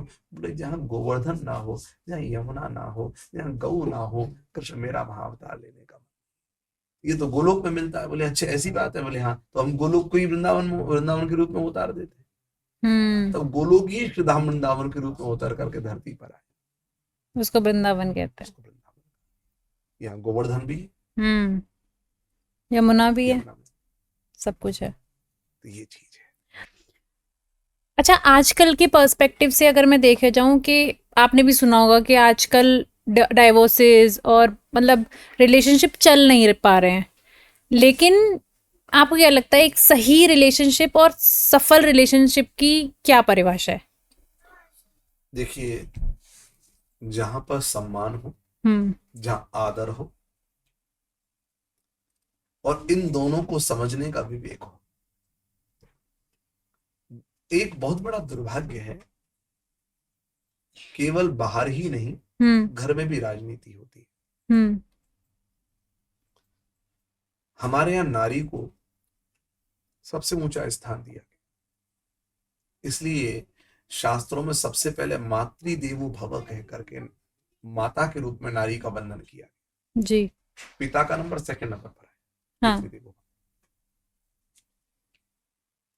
लेकिन जब ये नारी को माता के रूप में वंदन करके सबसे पहले प्रणाम किया गया हो, उसी भारत की संस्कृति की इस धरा पर जब नारी संगठन आवाज लगाने लगे कि हम पुरुषों से कम नहीं, हम पुरुषों से कम नहीं, तो ये मानो एक युद्ध का बिगुल फूंक रही। पुरुषों से आगे रही हैं, आप कम की बात क्यों कर रहे हैं भाई? बहुत अच्छी बात कही आपने। ये नारियों के अंदर जो एक बॉम्ब रख दिया गया, इसको हम टाइम बॉम्ब कहते हैं। So called women empowerment. हाँ, बिल्कुल। और फिर उसके बाद में वो जब घर जाती हैं तो ये कभी भी ब्लास्ट हो सकता है, हाँ और एक बार नहीं, जैसे लड़ी होती है दीपावली में पट पट पट करके, ये कभी पट सकती है। हाँ और एक मजे की बात है, वो पटेगी पटेगी, पटती जाएगी, फटती जाएगी, अचानक से शांति भी हो जाएगी। हाँ फिर आदमी समझेगा कि अब लड़ी खत्म हो गई है, लेकिन जैसे ही पास जाएगा फिर से अचानक फटेगी। कब फटेगी कब नहीं होगा, ये बिखराव होना शुरू हो जाएगा। हम्म मैं कर सकती हूँ तो आप क्यों नहीं? हम्म ये जो कंपैरिजन है, ये आज के रिश्तों में सबसे बड़ा दीमक है। हम्म नारी और पुरुष कभी बराबर हो सकते नहीं। हाँ बराबरी से मिलकर के कार्य करें, लेकिन बराबरी का काम नहीं कर सकते। बहुत स्पष्ट समझे। तभी भगवान ने पर्पस दोनों के अलग दिए। दोनों के अलग अलग पर्पस बनाए। हाँ आज मैंने एक उदाहरण दिया, घर में नारी घर को संभाली,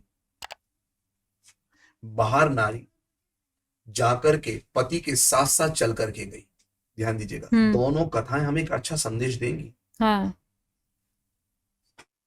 सीता जी ने राम जी के मना करने के बाद भी संवाद में अंत में राम जी ने स्वीकार कर लिया कि चलो भाई चलो, ठीक। पति के मना करने के बाद भी सीता जी जाती हैं, यानी कि आज के समय के हिसाब से हम साथ साथ चलेंगी। हालांकि भगवती सीता का रोल वो नहीं है, लेकिन मैं आज के समय के हिसाब से एक संदेश देना चाहूंगा। इस कथा से हरण उन्हीं सीता का हुआ है, घर में बैठी हुई राधा का नहीं। ध्यान दीजिएगा, ये एक अलग अलग पाथ बनाए। लक्ष्य दोनों का एक है कि हम मिलके चलेंगे, मैं ये संभाल लूंगा तुम वो संभाल लेना।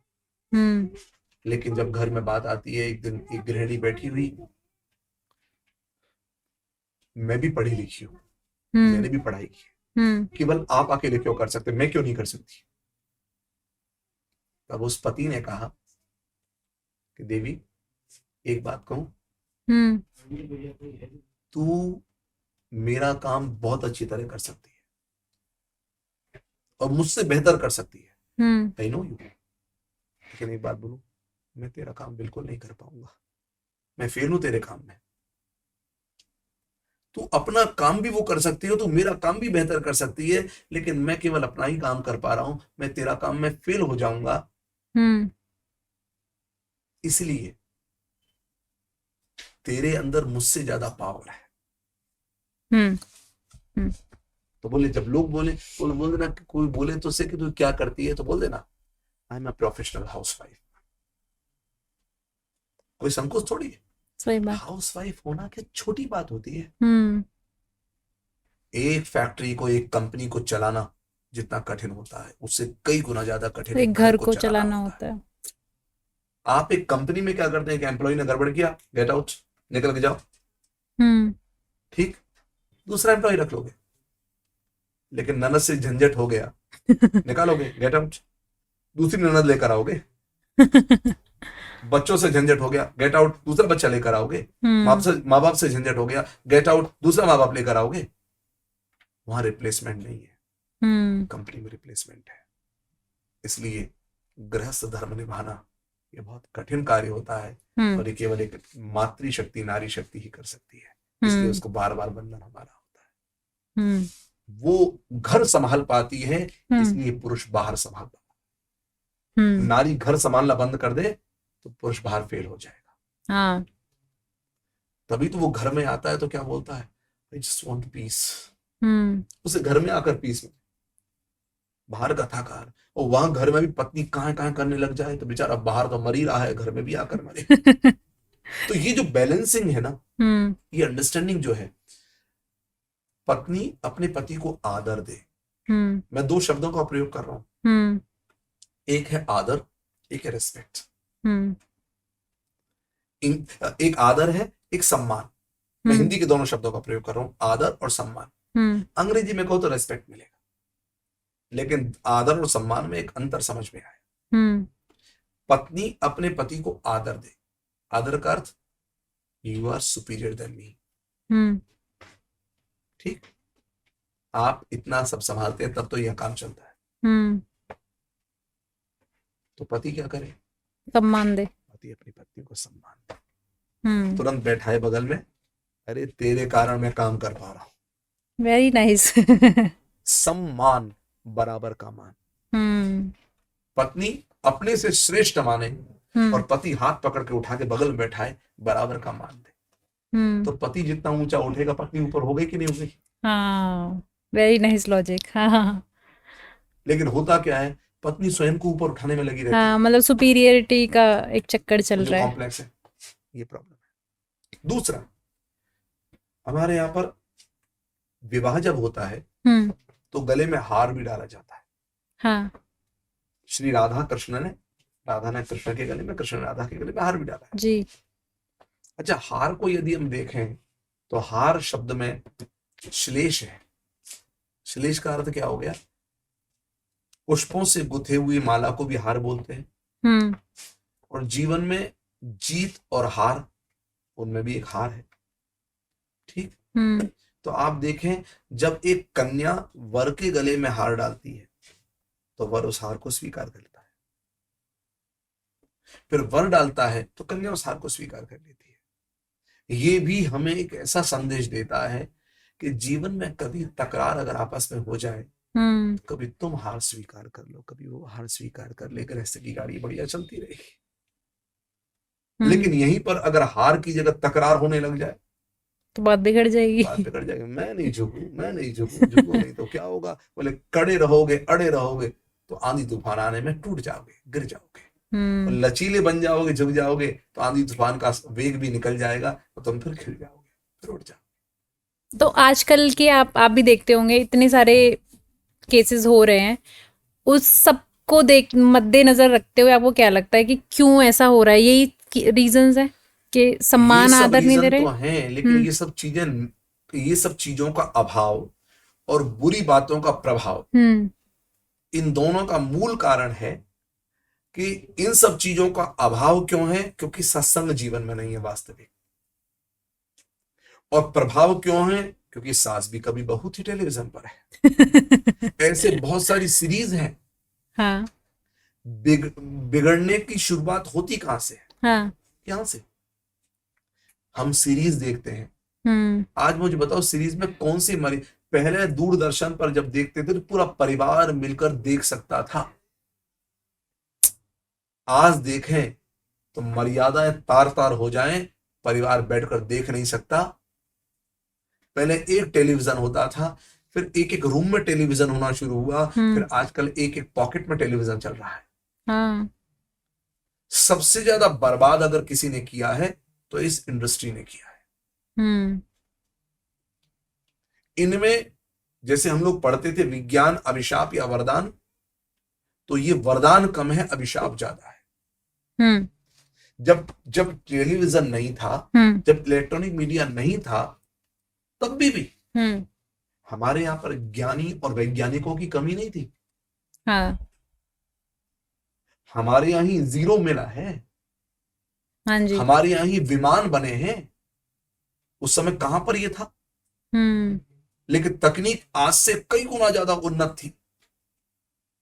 ऋषि भरद्वाज, जिन्होंने विमान शास्त्र पूरा बनाया, और एक नहीं, पुष्पक विमान तो केवल एक नाम है।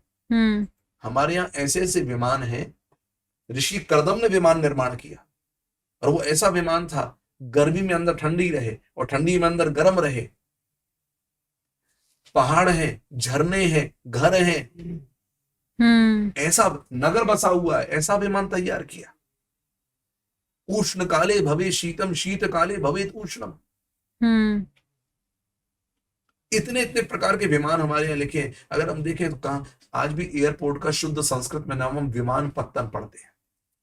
विमान पत्तन, ये नाम कहां से आया? धर्मशास्त्र से। तो हमारा सबसे बड़ा रहा कि सत्संग का अभाव और इन चलचित्रों का, वेब सीरीज का, टेलीविजन का, इनका फोन बहुत का। बड़ा प्रभाव। हम्म। आज सोशल मीडिया भी अगर हम देखते हैं तो अगर एक बार आपकी सामने कोई चीज गंदी आ गई और आपने उसको एक बार देखा और आगे बढ़ाया, तो फिर वही। आप देखे वही चीज रिपीट हो, तो हम्म। बताइए कौन सी जगह बची है जहां पर आप दुर्गुणों से बच पाए। अब तो आजकल कहते हैं ना, गाड़ी मैं बहुत बढ़िया ड्राइव कर लेता हूं, मेरा एक्सीडेंट नहीं होगा। बोले भैया तेरे को खुद को बचाकर चलना पड़ेगा, हम्म। क्योंकि एक्सीडेंट तू नहीं करेगा, कोई और कर देगा आकर के। हम्म। तो आज के समय में स्वयं को बोलते हैं ना, स्वयं को बचाना ज्यादा जरूरी है। आप स्वयं को बचा पाएंगे तब आप दूसरों को बचा सकेंगे। हम क्या करते हैं, स्वयं बचे नहीं और दूसरों को बचाने के लिए चल पड़े। हम नहीं कर सकते, पहले स्वयं को बचाइए। फ्लाइट में क्या होता है, जब टेक ऑफ करने लगती है फ्लाइट, तो एयर होस्टेस क्या बोलती है, हवा का दबाव कम होने पर ऑक्सीजन मास्क अपने आप नीचे उतर कर आ जाएगा, पहले अपने मुंह पर लगाइए, फिर औरों की सहायता कीजिए। पहले अपनी सहायता पहले अपनी सहायता कीजिए। आप बचेंगे तो दुनिया को बचा पाएंगे। यही सूत्र है कि आपको जीवन में रामायण पढ़नी चाहिए, गीता पढ़नी चाहिए विशुद्ध रूप से। मैं एक छोटा सा दृष्टांत दूंगा जो मुझे एक बनिया ने सुनाया था, वैश्य ने जी। उन्होंने कहा कि एक व्यक्ति रेलवे स्टेशन में बैठ करके और रामचरितमानस पढ़ रहा था। उसकी उम्र होगी लगभग 75-80 वर्ष। हाँ। एक नई शादीशुदा जोड़ा वो स्टेशन पर आ रहा था। लड़का बाहर विदेश पढ़ा हुआ था, तो उसने बुजुर्ग को बैठा हुआ देखा, तो पत्नी थी विदेशी, तो वो तो जानती, लड़का हंस पड़ा। वो पढ़ते पढ़ते बड़ा भावुक हो रहा था बुजुर्ग। तो लड़की ने पूछा, क्राइम? हमारे यहाँ पर मिथ ग्रंथ होते हैं, बुक्स होती है, वो रामायण पढ़, तो is this real? No, this is myth, mythology, it's not real. आप एक चीज गौर करके देखेंगे, जैन के साथ माइथोलॉजी वर्ड नहीं जुड़ा है, बौद्ध के साथ माइथोलॉजी वर्ड नहीं जुड़ा है, क्रिश्चियन के साथ माइथोलॉजी नहीं जुड़ा है, इस्लाम के साथ माइथोलॉजी नहीं जुड़ा है, केवल हिंदू माइथोलॉजी क्यों? क्योंकि सबसे सशक्त अगर धर्म कोई एक मात्र है तो वो हिंदू धर्म है। बोले इसी को मिथ माइथोलॉजी बोलते बोलते सब हिंदुओं को कह दो कि सब काल्पनिक है, ये सब मिलावटी है, तो वो उनकी खुद की विल पावर वीक हो जाएगी, फिर वो इन पर ध्यान नहीं देंगे, इनको पढ़ेंगे नहीं। तो लड़का ने ये बात बोली तो हंसने लगी, लड़का भी हंसने लग गया। बुजुर्ग की दृष्टि इन पर पड़ गई और समझ में आया, ठीक है। ट्रेन आई, ट्रेन में बुजुर्ग भी चढ़ा और वो भी सामान रखते हुए चढ़ने, ट्रेन जब तक चल दी, पत्नी स्टेशन पे छूट गई। तो वो लड़का चिल्लाता है, please pull the chain, please pull the chain, मेरी वाइफ स्टेशन पे रह गई, पुल द चैन। बड़ी मुश्किल से चैन खींची गई। पत्नी भी एक थैले में, विदेशी एक थैले में लेके दौड़ रही थी, सामान को बेचारे हाथ में लगे। और फिर उसके बाद में पति ने हाथ पकड़ा लिया, अंदर बैठे। मजे की बात है, जो बुजुर्ग बैठा था जिस सीट पे, उसके सामने इनकी सीट थी, और वो कह रहा था, are you okay? What okay? You left me on the station, what okay? तो कहते, प्लीज काम डाउन। बुजुर्ग थोड़ा हंस पड़ा और बुजुर्ग हंसा तो आदमी को क्रोध आया, उससे कहा, अंकल आप पे इतना भी मैनर्स नहीं है कि मेरी वाइफ स्टेशन पे छोड़कर आपको हंसी आ रही है? तो बोले, बरकुरदार, तुमसे एक बात पूछूं, स्टेशन पर बैठ करके जब मैं बेंच पर बैठकर पढ़ रहा था और आंख से आंसू बह रहे थे, तो तुम क्यों हंसे थे? उसको रियलाइज हो गया कि इन्होंने मुझे देख लिया।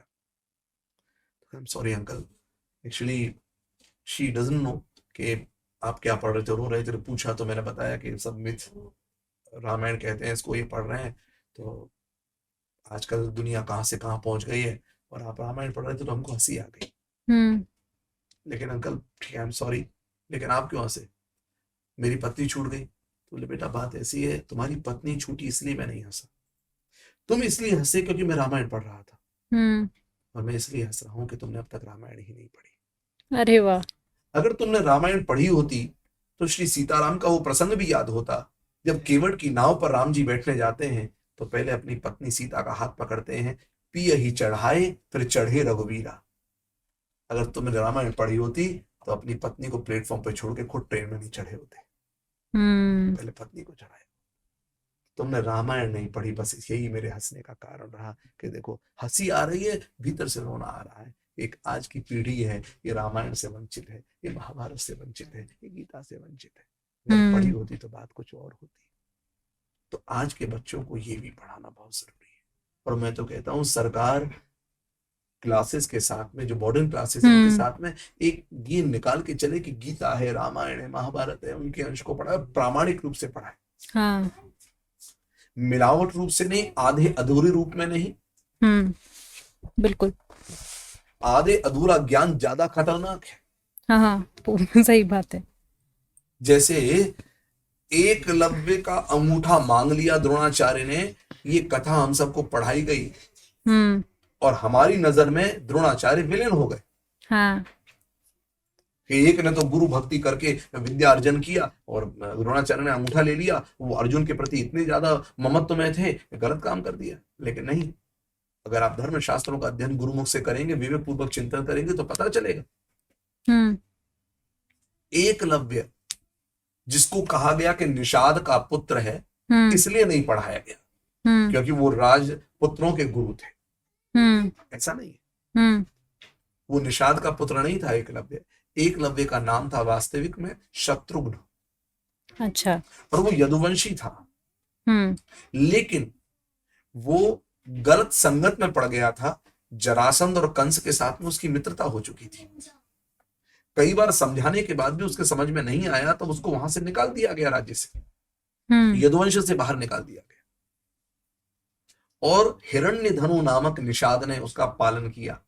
तो हिरण्यधनु निषाद उसके पालित पिता है, जन्म देने वाले पिता नहीं है, जनक नहीं है।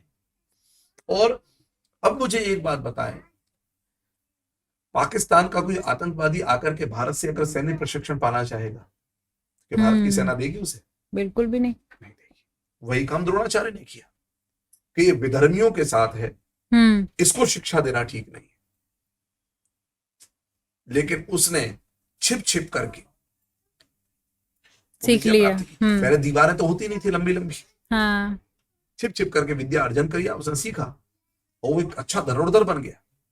जब द्रोणाचार्य को इस बात का पता लगा कि इसने छिप करके विद्या प्राप्त कर ली और अब इस विद्या का दुरुपयोग भी करेगा, तब द्रोणाचार्य ने गुरु दक्षिणा में उससे अंगूठा मांगा, क्योंकि बाण चलाने के लिए तो यही अंगूठा लगेगा साथ में। और उसने गुरु दक्षिणा में अंगूठा दिया। अंगूठा काटने से उसकी गति धीमी पड़ गई। द्रोणाचार्य ने अंगूठा काटने के बाद में उसको कहा कि तूने ऐसी गुरु दक्षिणा दी जो एक सामान्य शिष्य दे नहीं सकता, तो मैं तुझ पर प्रसन्न हूं। भले ही तूने छिप करके विद्या प्राप्त की हो, अब मैं तुझे वो विद्या प्रदान करता हूं कि बिना अंगूठे के भी तू बाण चला सकेगा। तब अपनी दोनों उंगलियों से बाण पकड़ करके चलाने की विद्या द्रोणाचार्य ने एकलव्य को दी थी, जो आज ओलंपिक्स में यूज की जाती है। आई थिंक आर्चरी कहते हैं आर्चरी, उसको। बिल्कुल सही। अब आप सोचिए, ये कथा कहाँ पड़ी थी? कहीं नहीं। अब इस कथा में द्रोणाचार्य कहाँ विलेन दिख रहे हैं? क्योंकि कभी बताया ही नहीं है कि आर्चरी भी सिखाई गई थी उसको। मैं वही बात बोल रहा हूँ। हाँ। तो ये जो चीजें हैं, ये इतिहास बताओ तो पूरा बताओ, आधा अधूरा नहीं। आधा अधूरा ज्ञान ज्यादा खतरनाक है। हमारे यहाँ कहते हैं या तो मूर्ख है तरंती, या ज्ञानी है तरंती, मजमजाइया मूढ़ है बुढ़ंती। बीच वाला तो मूड बना करके रह जाएगा। इसलिए धर्मशास्त्रों का अध्ययन गुरुमुख विवेक पूर्वक चिंतन जरूर करना चाहिए। अच्छा, आप चलते चलते मुझे जानना है, आपने इतने धर्मशास्त्रों को पढ़ा है, ऐसा कोई पावरफुल मंत्र है जो किसी की भी लाइफ को चेंज कर सकता है उसको जपने के बाद? देखिए, हमारे यहाँ पर भगवत गीता को अगर हम अध्ययन करें तो भगवत गीता का अध्ययन करने में हमें एक चीज बहुत स्पष्ट दिखाई देती है, प्रमुख रूप से, उसका नाम है शरणागति। आरंभ भी देखें गीता का, बिना शरणागति के आरंभ नहीं हुआ। जब कृष्ण से अर्जुन प्रश्न करते हैं कि मैं समझ नहीं पा रहा हूं, आई एम कंफ्यूज्ड, कि धर्म क्या है और क्या नहीं है, मुझे क्या करना चाहिए क्या नहीं करना चाहिए। जब अर्जुन कंफ्यूज्ड हुआ, वो कृष्ण से प्रश्न किया तो कृष्ण ने उत्तर नहीं दिया। अर्जुन फिर कहता है, कार्पण्य दोषो बहत स्वभाव प्रच्छामि त्वाम धर्म सम्मूढ़ चेता यच्छ्रेस्यान निश्चितम ब्रूहि तन्मे शिष्यस्ते हम शादिमाम त्वाम प्रपन्नम। ये श्रीमद् भगवत गीता के दूसरे अध्याय का श्लोक है।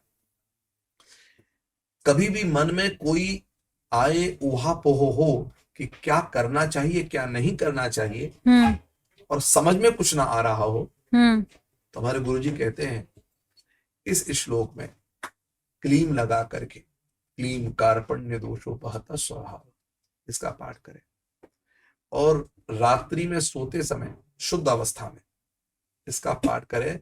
माला एक जप है इसकी पूरी है, और माला जप के सो जाए। 7 दिन इस क्रम को निरंतर करें। 7 दिन के भीतर भीतर अगर साधक की साधना पक्की है तो प्रत्यक्ष रूप से अथवा अप्रत्यक्ष रूप से अथवा स्वप्न के माध्यम से स्वयं भगवान उसको मार्ग प्रशस्त कर देंगे उसे क्या करना चाहिए। तो अर्जुन ने जब कहा कि कार्पण्य दोषोपहत स्वभाव, ये कायरता रूपी दोष मुझ में कहां से आ गया मुझे पता नहीं चल पा रहा है, और मैं धर्म समझ नहीं पा रहा हूं, इसलिए जो मेरा कल्याण कर सकता हो, जो कल्याणकारी हो, वो मार्ग मुझे बताओ। ये 3 बातें बोलने पर भी कृष्ण नहीं बोले। तब अर्जुन कहते हैं शिष्यस्ते हम, मैं आपका शिष्य हूं, अब तो बताओ, यही तो चाहिए। अर्जुन को तभी भी कृष्ण नहीं बोल रहे हैं। तब अर्जुन अंत में कहते हैं शाधि माम त्वाम प्रपन्नम, मैं आप प्रपन्नम शरणागतम, मैं आपकी शरणागत हूं। जब अर्जुन ने शरणागति स्वीकार करी तब कृष्ण ने उत्तर देना आरंभ किया। तो भगवत गीता का आरंभ शरणागति से हुआ, और भगवत गीता का विश्राम भी देखें, जब पूरा उपदेश कर दिया, अर्जुन तैयार है अब, तब भगवान कहते हैं अर्जुन सर्वधर्मान परित्यज्य मामेकम शरणं व्रज, मेरी शरण आ जा, अहम त्वा सर्व पापेभ्यो मोक्षयिष्यामि मा शुचः। तो आरंभ भी शरणागति और विश्राम भी शरणागति। इसलिए क्योंकि हम परंपरा से भागवत में, हमारे गुरुदेव भी भागवत करते रहे, हमारे काका जी भी भागवत, तो हम परंपरा से भागवत, और भागवत का विद्यालय भी 1964 से अपना चल रहा है वृंदावन में। तो भागवत में 2 मंत्र दिए हैं ऐसे, और बड़े छोटे मंत्र हैं जी। एक है हरये नमः और एक है हरिः शरणम्। तो हम सदा इस बात को कहते हैं इन दोनों मंत्रों में से जिसका आश्रय लेना चाहो। हरये नमः, मैं आपको नमस्कार करता हूं, मेरे जीवन के सारे संकटों का आप हरण कर दो। हरये नमः, हरये नमः। और हरिः शरणम्, हे हरि मैं आपकी शरण, हरिः शरणम्, हरिः शरणम्, शरणागति।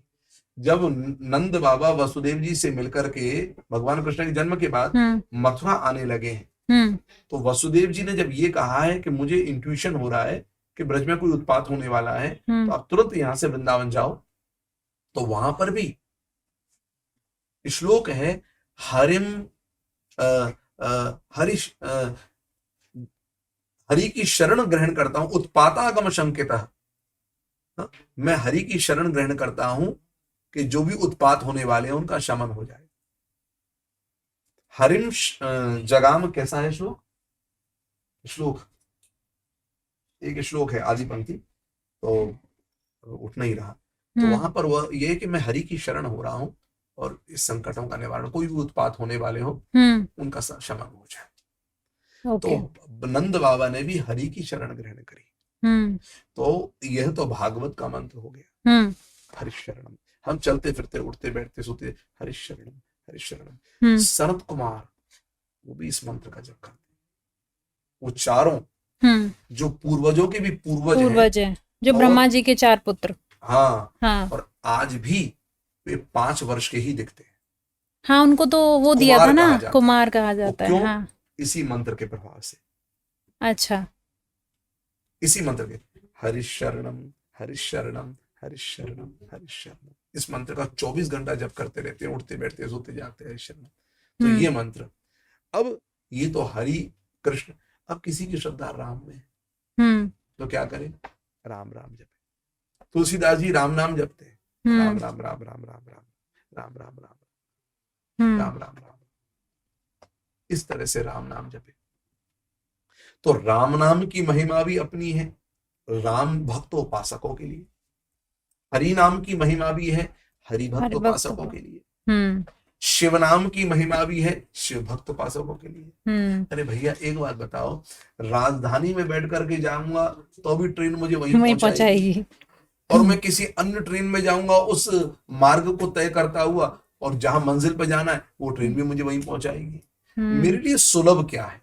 अगर मुझे दिल्ली आकर फ्लाइट पकड़नी पड़ रही है और मैं पकड़ रहा हूँ फ्लाइट कहाँ की, बोले महाराज मैं तो बंबई की फ्लाइट पकड़ रहा हूँ, ठीक है, और दिल्ली जाकर तो दिल्ली के 3 घंटा 1.5 घंटा और मान लो पहले पहुंचना है, और उसके बाद में 2 घंटे की फ्लाइट, और मुझे पहुंचना कहाँ पर है? मुझे पहुंचना है महाराज गोरेगांव, ठीक, और गोरेगांव तो ट्रेन नहीं जाती, वो तो सीधा जाएगी सेंट्रल में, तो फिर सेंट्रल स्टेशन से उतरकर मुझे गोरेगांव तक जाना है, तो देखो कितने घंटे लग रहे हैं। और एक ट्रेन चलती है जो रात को बैठूंगा मैं और सुबह मुझे गोरेगांव उतार देगी, तो कौन सा साधन ज्यादा बढ़िया रहेगा सुलभ? दूसरा वाला। रात को बैठो फर्स्ट एसी में, सुबह सुबह गोरेगांव उतार देगी, तो जितना टाइम उसमें लग रहा है और इतनी ओपो मची है। और ये चीज हमें, तो आप जिस मार्ग पर हैं उस मार्ग से ही अपने मंत्र का, अपने इष्ट का, 5 चीजें जीवन में एक होनी चाहिए, गुरु, मंत्र, माला, इष्ट और आसन। तो आपके जो इष्ट हैं उन इष्ट की आराधना का जो मंत्र है उसी मंत्र को अपने जीवन का आधार बना दो। जैसे हम ब्रजवासियों की दृष्टि से बात करेंगे, हाँ। तो हमारे यहाँ तो भैया राधा राधा राधा राधा राधा। हम पुष्टि मार्ग में बात करेंगे तो वहां पर श्री कृष्ण जय श्री कृष्ण जय श्री कृष्ण जय श्री कृष्ण, ठीक। हम गौड़िया संप्रदाय में बात करेंगे तो हरे कृष्ण कृष्ण कृष्ण हरे हरे, हरे राम राम राम हरे हरे। सबकी अलग अलग मान्यता है। मान्यता नहीं, अलग अलग नाव है जिसमें बैठ के जाना चाहो बैठ जाओ भैया, सब पहुंचाएंगे मंजिल। आपके निकट कौन सा है? तो ये जो चीजें हैं ये आपके अपनी निष्ठा पर, आपकी साधना पर निर्भर करती है। शिव किन का नाम ले? आप कोई शिव का भक्त है, शिव किसका नाम लेते हैं? बोले शिव तो राम जी का नाम लेते हैं, सदा राम जी का। तो आप राम राम।